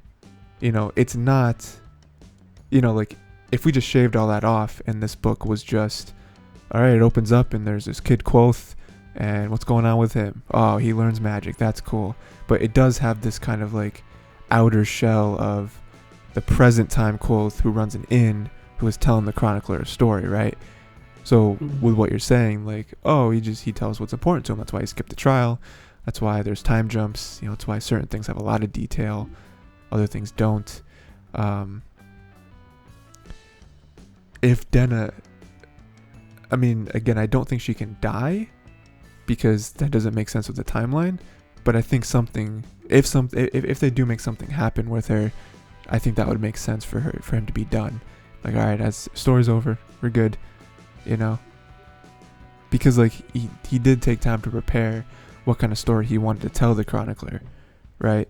He's like you're saying, not only Patrick himself writing the story, but Quoth is also very particular with how he says things. So like if it does end that way, I think that would be really the only way you could explain why Quoth doesn't just tell his whole life.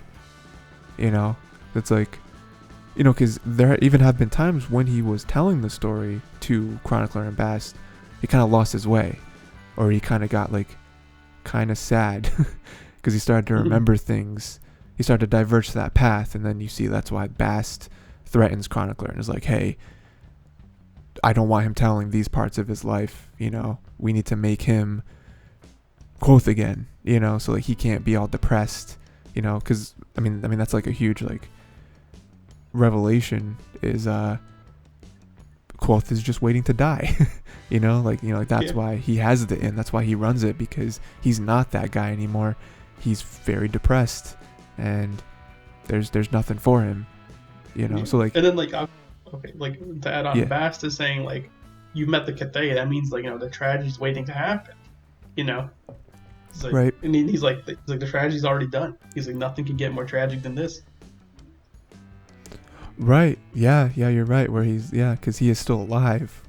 Yeah. So he's like, what could be more tragic than this, Reshi? And he's like, you don't even know. He's like, I'm telling the story. This is my story. I'm the games master. So like, in Bast's mind, he's like, the worst is yet to come. But to Quoth, he's like, the worst has already happened. Yeah. The more you explain it, the more I'm like, yeah, this book is definitely good. Has to be den focused. It has to be, because what else is? Because like his whole family died, and that was before he talked to the tree. You know what I mean? Like what else is there? Yeah. Yeah. I mean, hey, listen, man, you make a good argument. I am now siding with that. That's my opinion. I don't know. Other people are like having other theories on the book. I haven't looked too deep. The only other one I've looked into was the one with like the 7 words and like who the patrons are. Like people are saying Eladin could be the patron, Cinder could be the patron. Eladin would keep that from him. That would be fun for Eladin. I think it would definitely, because Eladin's not like a good guy.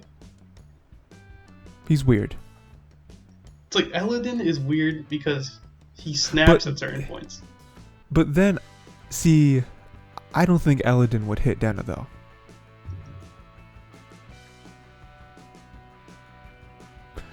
I don't think that either. But I think it's a very fun twist to have Eladin be the patron. See, I don't think those things have to be mutually exclusive though, because then we get to the other thing you're talking about, where it's like she might be an escort of sorts. That might be where she gets all that from, because I definitely don't think these are accidents. Like her explanation, where it's like, oh, I just fell up some stairs. Like, no, that's not what happened. Yeah. Something happened. It's like, I definitely think she's alluding to herself. She didn't say it outright. I think she's hinting that she's a higher class escort. Right. Yeah, I mean, she definitely knows, like, with that conversation we overheard, she knows way too much to not be something, Like, we don't know exactly what, because this isn't Denna's story, but, like, she was throwing down way too much knowledge. To not have at least had a past with that stuff, or again, whatever it may be. She could have broke free from it, but I mean, yeah, some sort of like social stuff.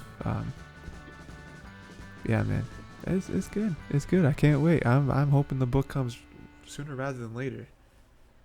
I mean, hopefully within the next 2 years. It sounds like it, because I mean, he's already, I think, had like the first chapter or whatever. Yeah. I mean, he's given updates before about how like he's this percentage done or whatever. And like, I think a quote from him was really good, where he says like, everything that you need to know in the books is already laid out for you. Which is nuts. He's like, you're just not seeing it. Yeah.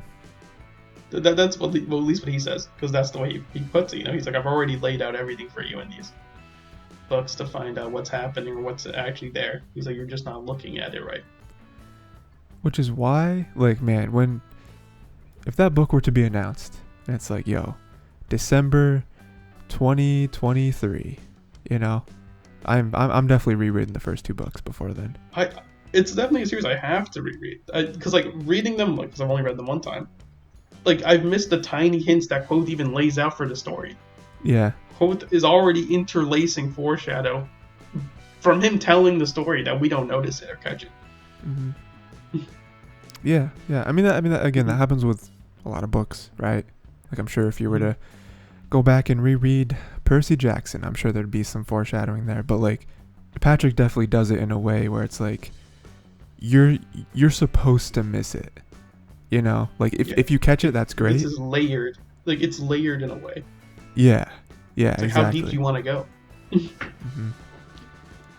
So my only relation recently is Cosmere stuff, but Cosmere stuff is different. It's not like it's like I guess you could say, oh, you missed the foreshadow there, which is kind of cool. But it's more you're missing the bigger implication of things. Right. Yeah. Yeah. It's different. Where it's like you just don't know. It's like, but then when you hear what happens, then it all kind of unravels, like the bigger scale of it. Mm-hmm. Yeah. I mean, I think you put it in a good way, where it's like the Cosmere stuff is scale, whereas Patrick's stuff is layers. It's different. It's building wide and building tall. Yeah, exactly. Yeah, yeah, pretty much. Yeah. It's like Patrick is definitely like this level. The Cosmere is kind of going this way. Yeah. You know, the branches connect this way. There's like it's not as much layers, but there's a lot of length into it. Mm-hmm. How much you can reach from stuff to see other stuff. And like, right. And that weaves in. Patrick is like this, dude. You can read like a line maybe 3 or 4 times, and there's like different ways and means different stuff for certain characters. Yeah, definitely.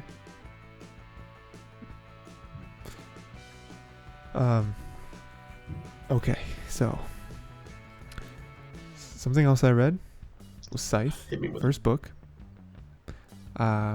You've read just the whole trilogy? Oh, just the first book? Oh, awesome. Just the first. Awesome. So this is fun. Okay. Well, we're on the same pace here. Yeah, that's both figuratively. It's just like Kingkiller again. We're on the same pace. This is good. Now, yeah. You've read it more recently than me. I think I've told you about this book maybe like 3 or 4 years ago. Yeah, a while ago. Yeah, and then I think you mentioned it again, just like offhandedly, like a couple months ago, and that's when I was like, oh yeah, I should read that. It, dude. I gotta reread it. Was it because like I want to read Snow Crash because he also wrote that as well. It's like Neil Shusterman. Yeah, he's good. So Scythe trilogy, me and Ray both read the first book.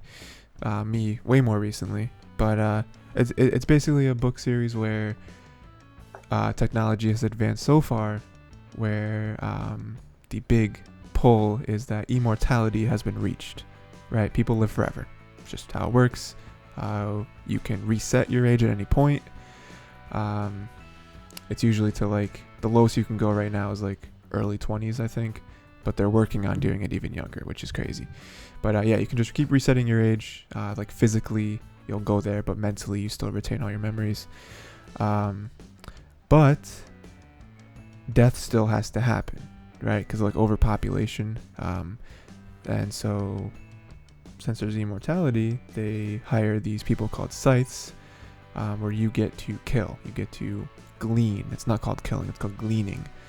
And yeah, I mean, it's not really, I mean, it's still scary to be picked to be gleaned, but it's like necessary. Like people just understand that this is what happens, and after you live for 400 years, it's like you're like, hey, well, no, you're like, it's my time, right? You kind of got, you know.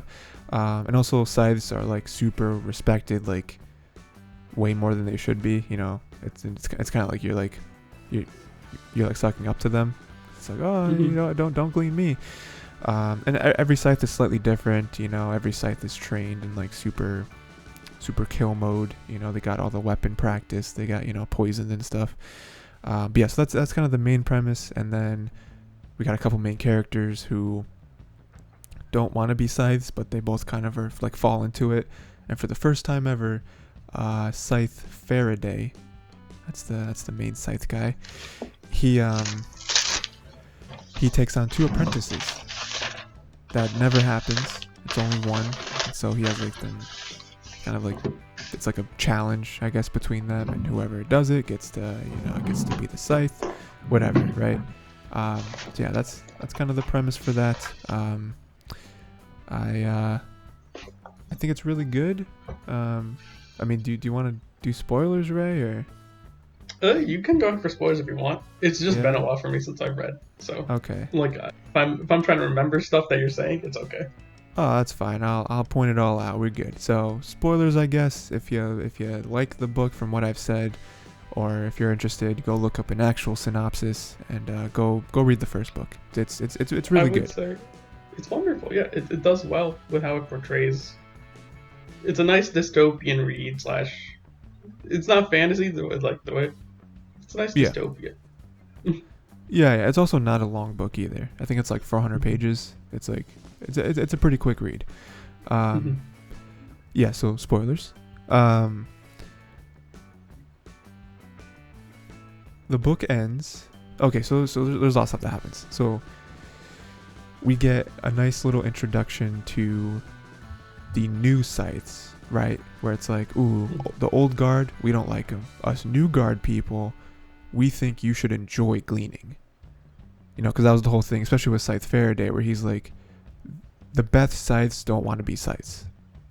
Because this should be precious, you know? But the new guard... Be like, you should be chosen by the system and hate every moment of it.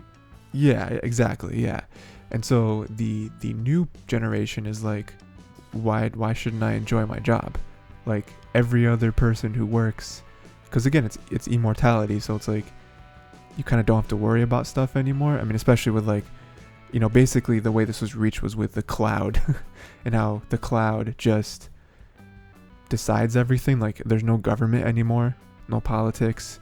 It's just this like AI controls everything and decides how much stuff needs to be made when it comes to food and supplies and whatever, right? So it's like with that, it's like, okay, well, anyone who works just enjoys their job, because why, you know, none of it matters really, you know, like, you know, there's even talks. Yeah. I mean, there's even talks of, you know, why do we still have school? You know, it's like I can just look up whatever I want and then dive into whatever. Like, why does the school system still exist? Yeah, so I want to enjoy gleaning. We meet a character, a Scythe, who very much enjoys it. It's awful. And one crazy thing that happens in the book is that kind of like a third of the way through the book, Scythe Faraday like commits suicide.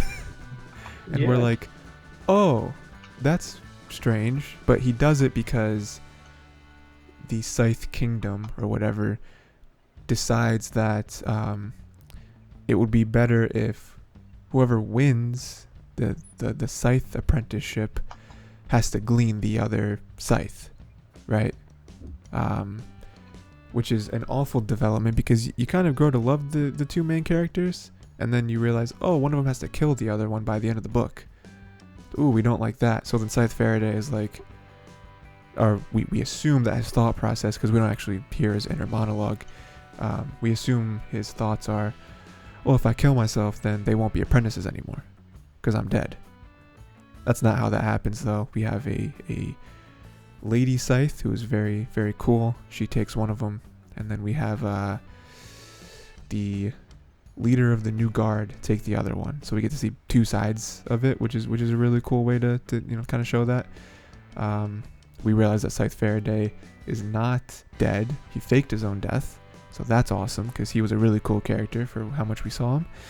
And then the book kind of ends with let's see, I think the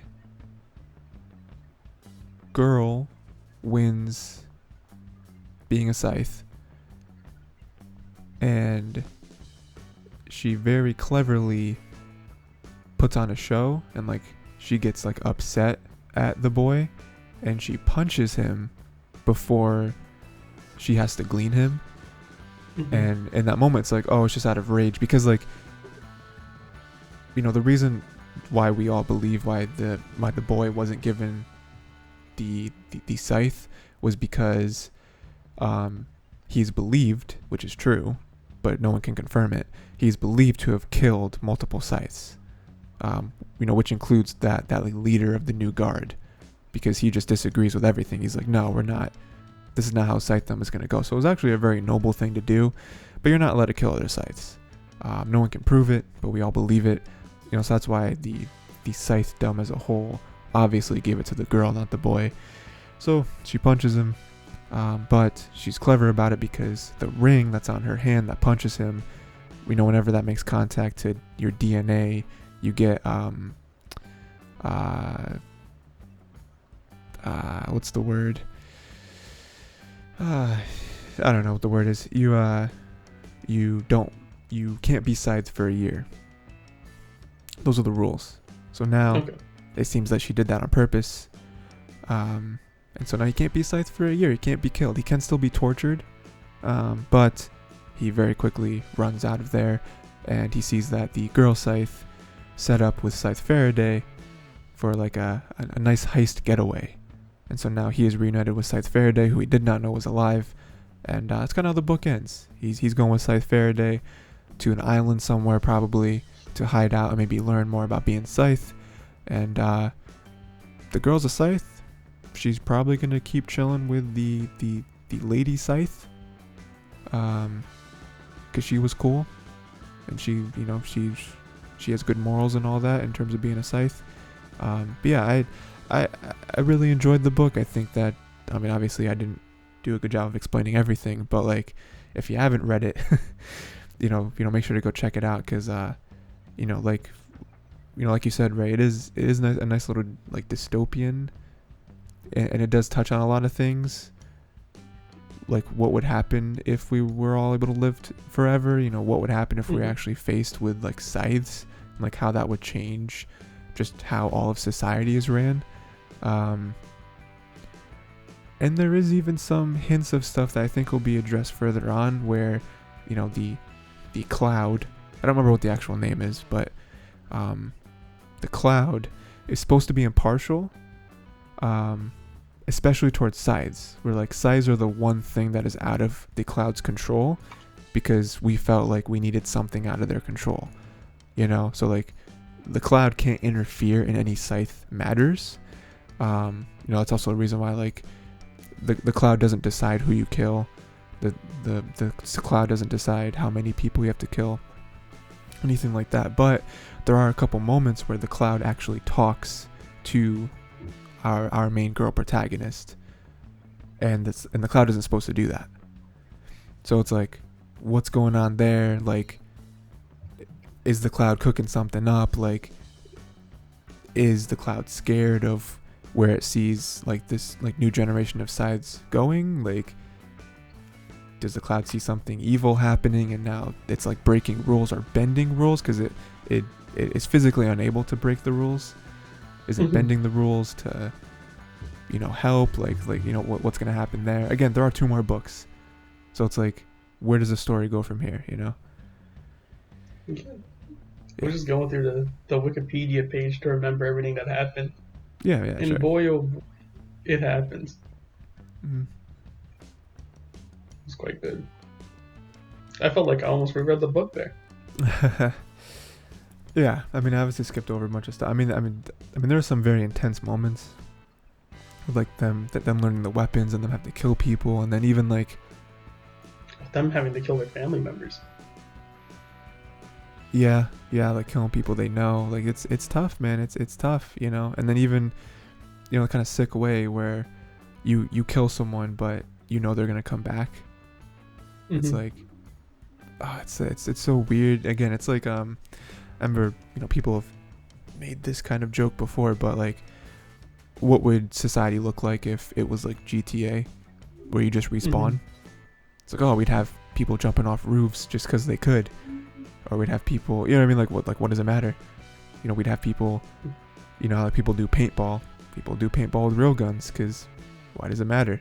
It would look crazy. And I think this, at least the first book, does a really good job of addressing a lot of those things. Yeah, it's fun. I'll definitely read the other 2 books, probably sometime soon.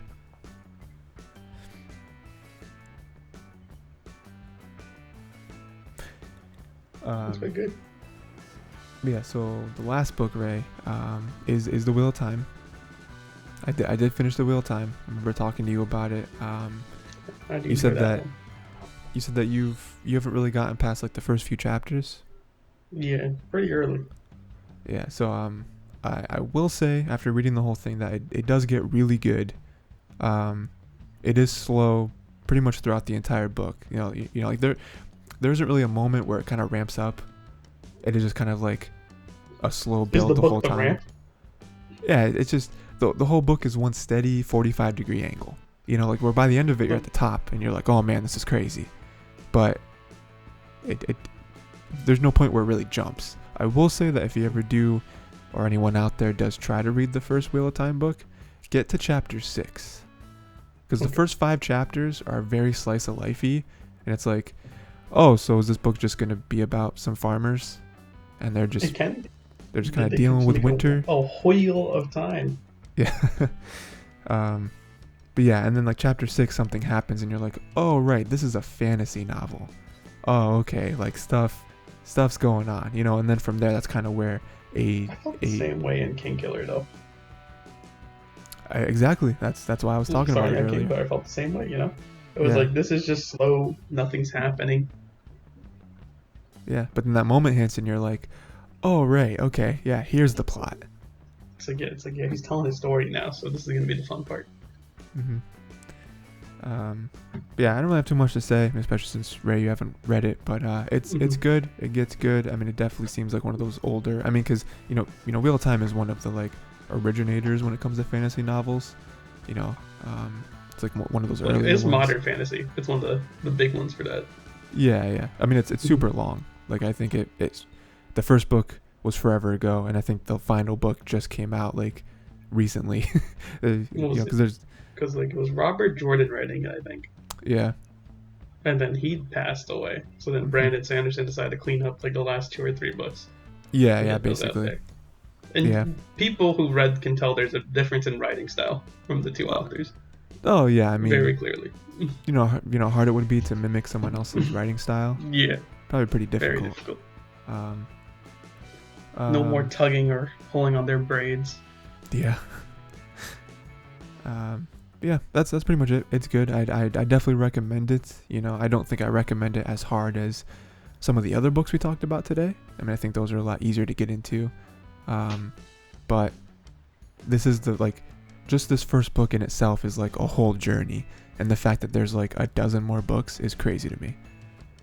Because the wheel of time, the wheel just keeps spinning. Spins Yeah, and spins and spins. keep spinning. It's like the thing of Wheel of Time, like, it's all cyclical. Like everyone is connected in the Wheel of Time. Yeah, So they meet the same people because they're all connected through the wheel. yeah. Especially with the few. There's like 3 boys that are like the main characters, and they're like the catalyst for everything pretty much.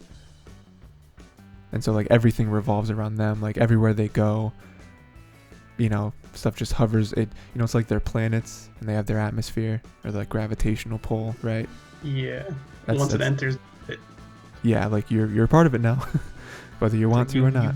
You're now a part of the story, whether you like to or not, innocent farmer. So well, yes. But yeah, so that's good. Yeah, that's pretty much all the books, Ray. So unless you had any books you were reading that you want to talk about. I'm not gonna talk about the Cosmic. That's way too much. Okay. That's too much because I binged it all last year, and I think I already talked about it a little bit on here, like on the scale. Going back to my Kindle. Yeah. I think I'm still through Redwall. I think I'm like halfway done with Redwall. No, I'm a quarter done with Redwall. I'm just lazy. I haven't read it in a while. But trust me, I'll get there. I'll get through Redwall. It'll happen. Redwall, for people who don't know, it's a fun story. Maybe the progenitor of modern stuff that you may know of, like the Warriors Cat series, Guardians of Ga'Hoole. Yeah. Redwall's like the OG of these ones. You got a little mouse kingdom, running their little mouse stuff, fighting a rat, an evil rat. Good old Redwall. It's fun stuff. Yeah, it's like some Don Bluth stuff.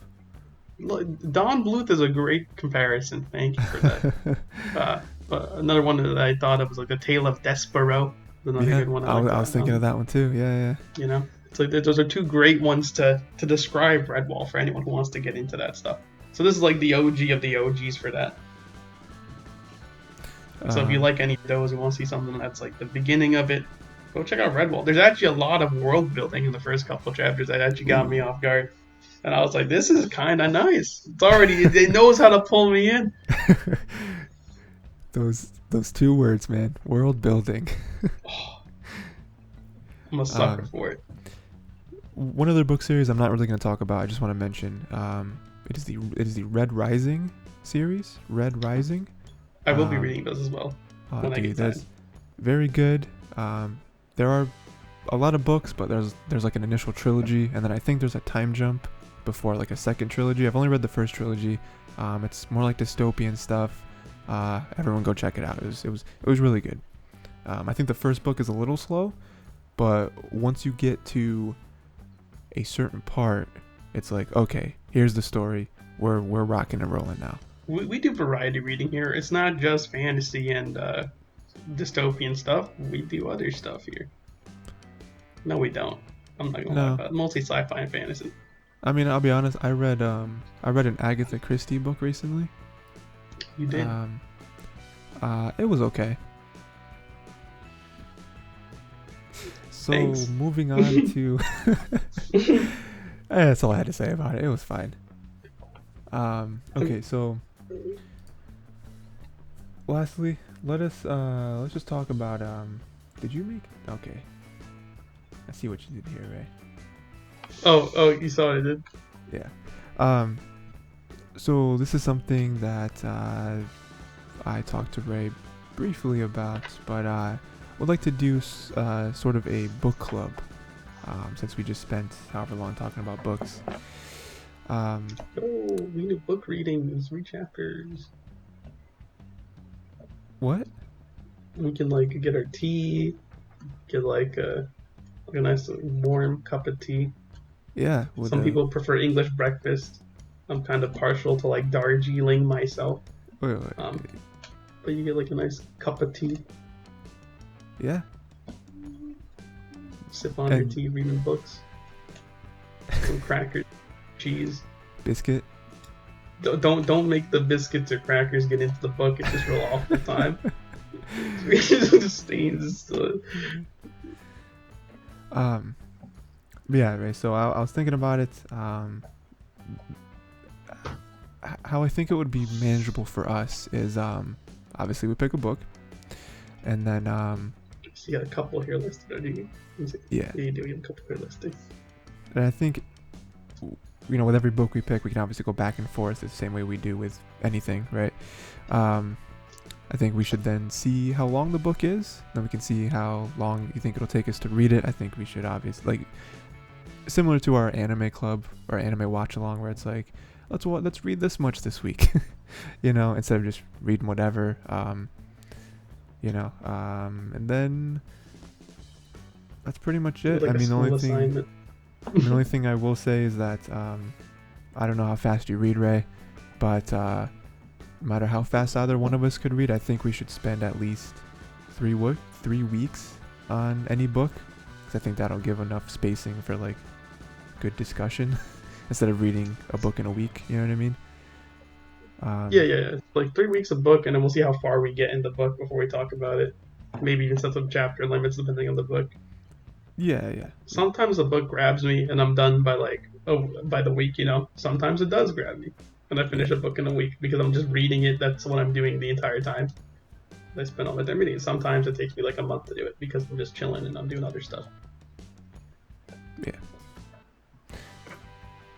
So some books, like Wheel of Time, I've started and then I just haven't gone back to it, and I'm like, oh, eventually I'll go back to it. Yeah, it happens. You got to get into it. If you're not into it, then it's just gonna feel like a drag. But yeah, so I mean, if you want, we can Pick a book. Have you heard of any of these books that I have written on here, Ray? I've heard Any of these a jump good out at amount. you? Let me see. I've seen The Lies of Locke Lamore. I have no idea what this is. I remember hearing about this.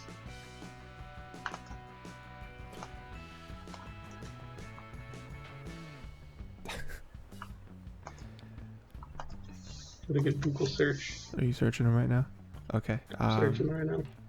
Yeah. So while Ray's doing that, yeah, it's like I said, I would like to do this kind of like our like anime thing where it's like we'll just read part of the book every week. We'll talk about it.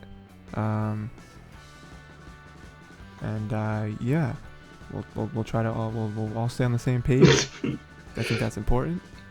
And yeah. What's funny? So just Goodreads.com. So I'm on Goodreads.com, Mm-hmm. which is just fun. I don't actually know if I use this website. I just went on here because it was the first link on Google. One of the popular asked questions was, how bad is the swearing in this book? The first shown answer is, this book elevates profanity and vulgarity to an art form. Hell yeah, dude. It just caught me off guard. I wasn't ready for it. That's good. That's good.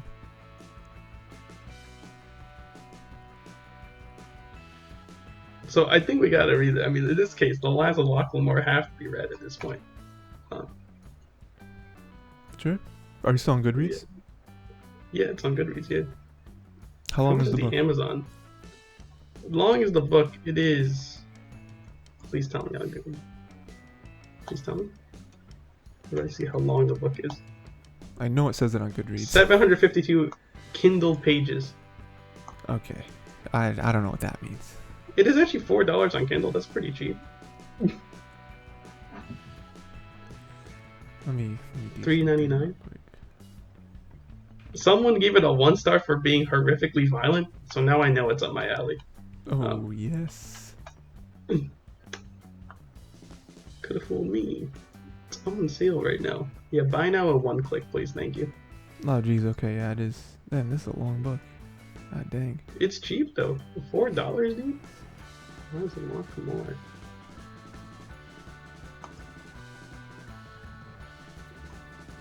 While I'm at it, let me get Red Rising as well. Because I keep forgetting about Red Rising. Actually, is that on sale right now? It is, dude! $6? Heck yeah. Yeah, my book addiction just never hits peaks, you know? It's like, I know I'm on the good era when my recommendeds on Amazon for buying stuff is all just books. It's all books. It's always has been. Yeah, eventually, I'll get more stuff. Like, what was it? I think this one was another one I was interested in. Like, the Six of Crows. I don't know if that's something you've heard of.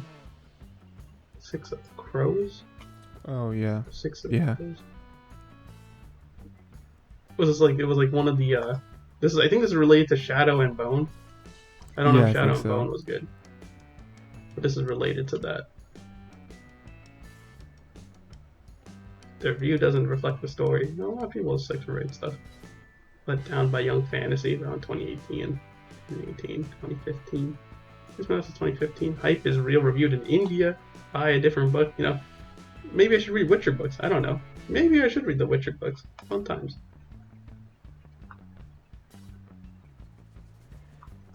Yeah, we can get to different stuff.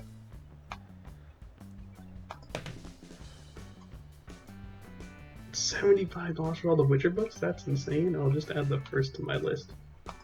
Not buy it, but just add it on my list. So you know I can... Good. It's there. I'm sorry about that. Yeah, no problem. I'm excited for The Lies of Locke Lamore. No way could you enter a book and tell me this inspires profanity and vulgarity, and it also says it's the most violent book, and not have me curious about it. So, okay. So if we're gonna do that book, are we gonna try to stay on the same page, Ray? We're gonna try to stay on the same page. Okay. How? Okay. Are we just gonna wing it, or do you want to plan for it? Let me see how much chapters there are in the book. Let me check the book right now. I'll be a good guy. Okay, Okay. I'll be the hero that we need to be. Okay. All right. It's pretty good though. $4 only on like Kindle. Okay. So Ray's gonna look up how many chapters it is, because we're gonna be on the same page. That way we don't get ahead of each other.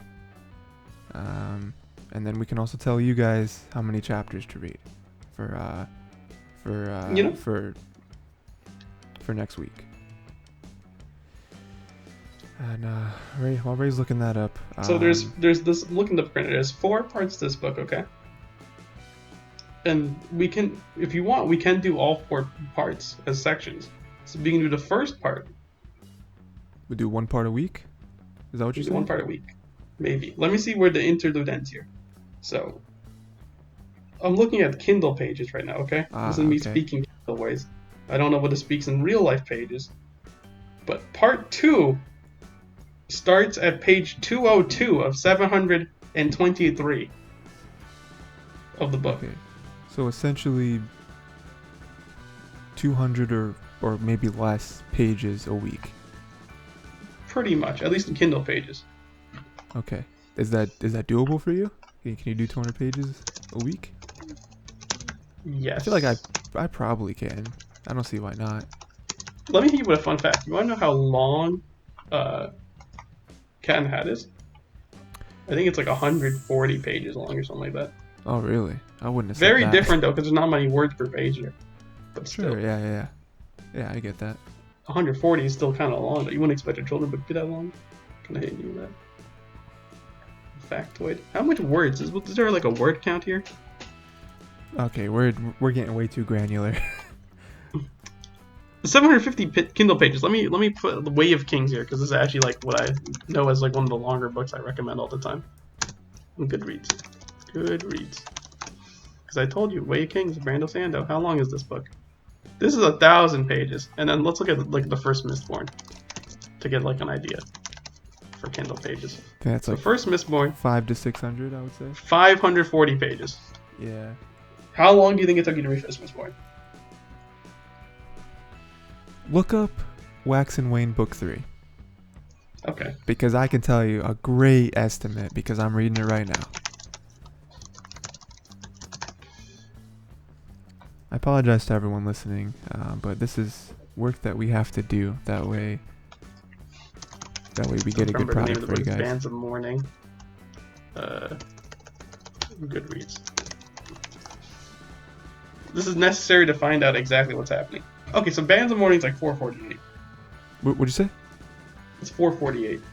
Okay, so I am a third of the way through that book, and I've read.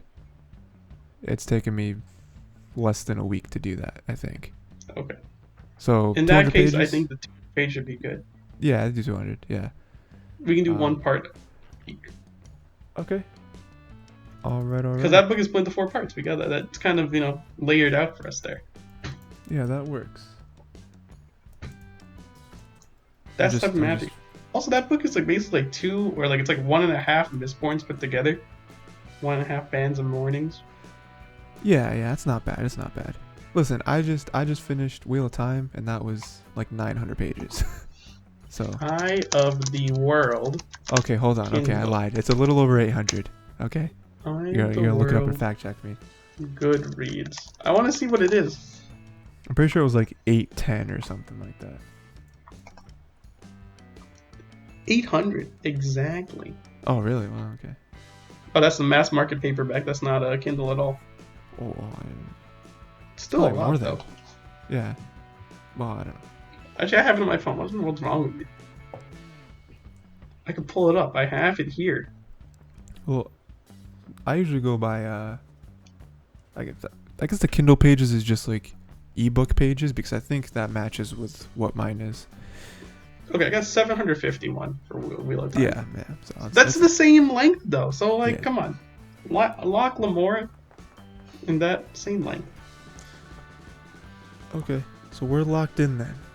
Pun intended. We're locked in. So I just updated the list, right, so that we know what's going on next episode. If you look at it, it's towards the top. Right under, so under future episode. There it is. that's locked in. So just That's a pretty reminder. good. We got a lot we can talk about there. Yeah. And Again, also it's only some. like the initial podcasts that we have that are actually ridiculously long Well, because because we're we had catching up on literally everything. on 7 months of not doing this. So yeah. Yeah.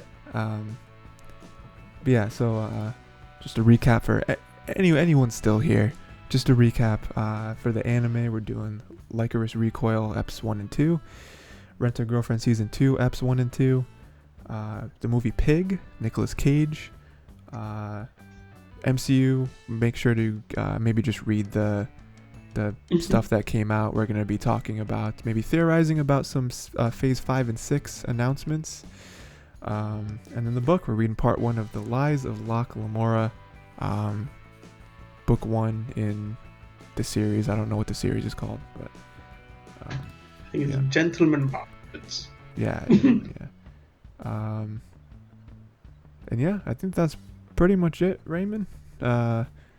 Talked about a lot of stuff today.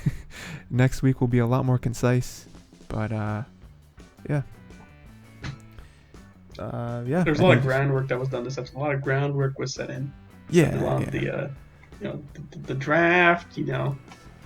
Covered all the anime that you were watching. A lot of stuff there. Yeah. I think when we get She-Hulk, that's gonna really get a lot going for us.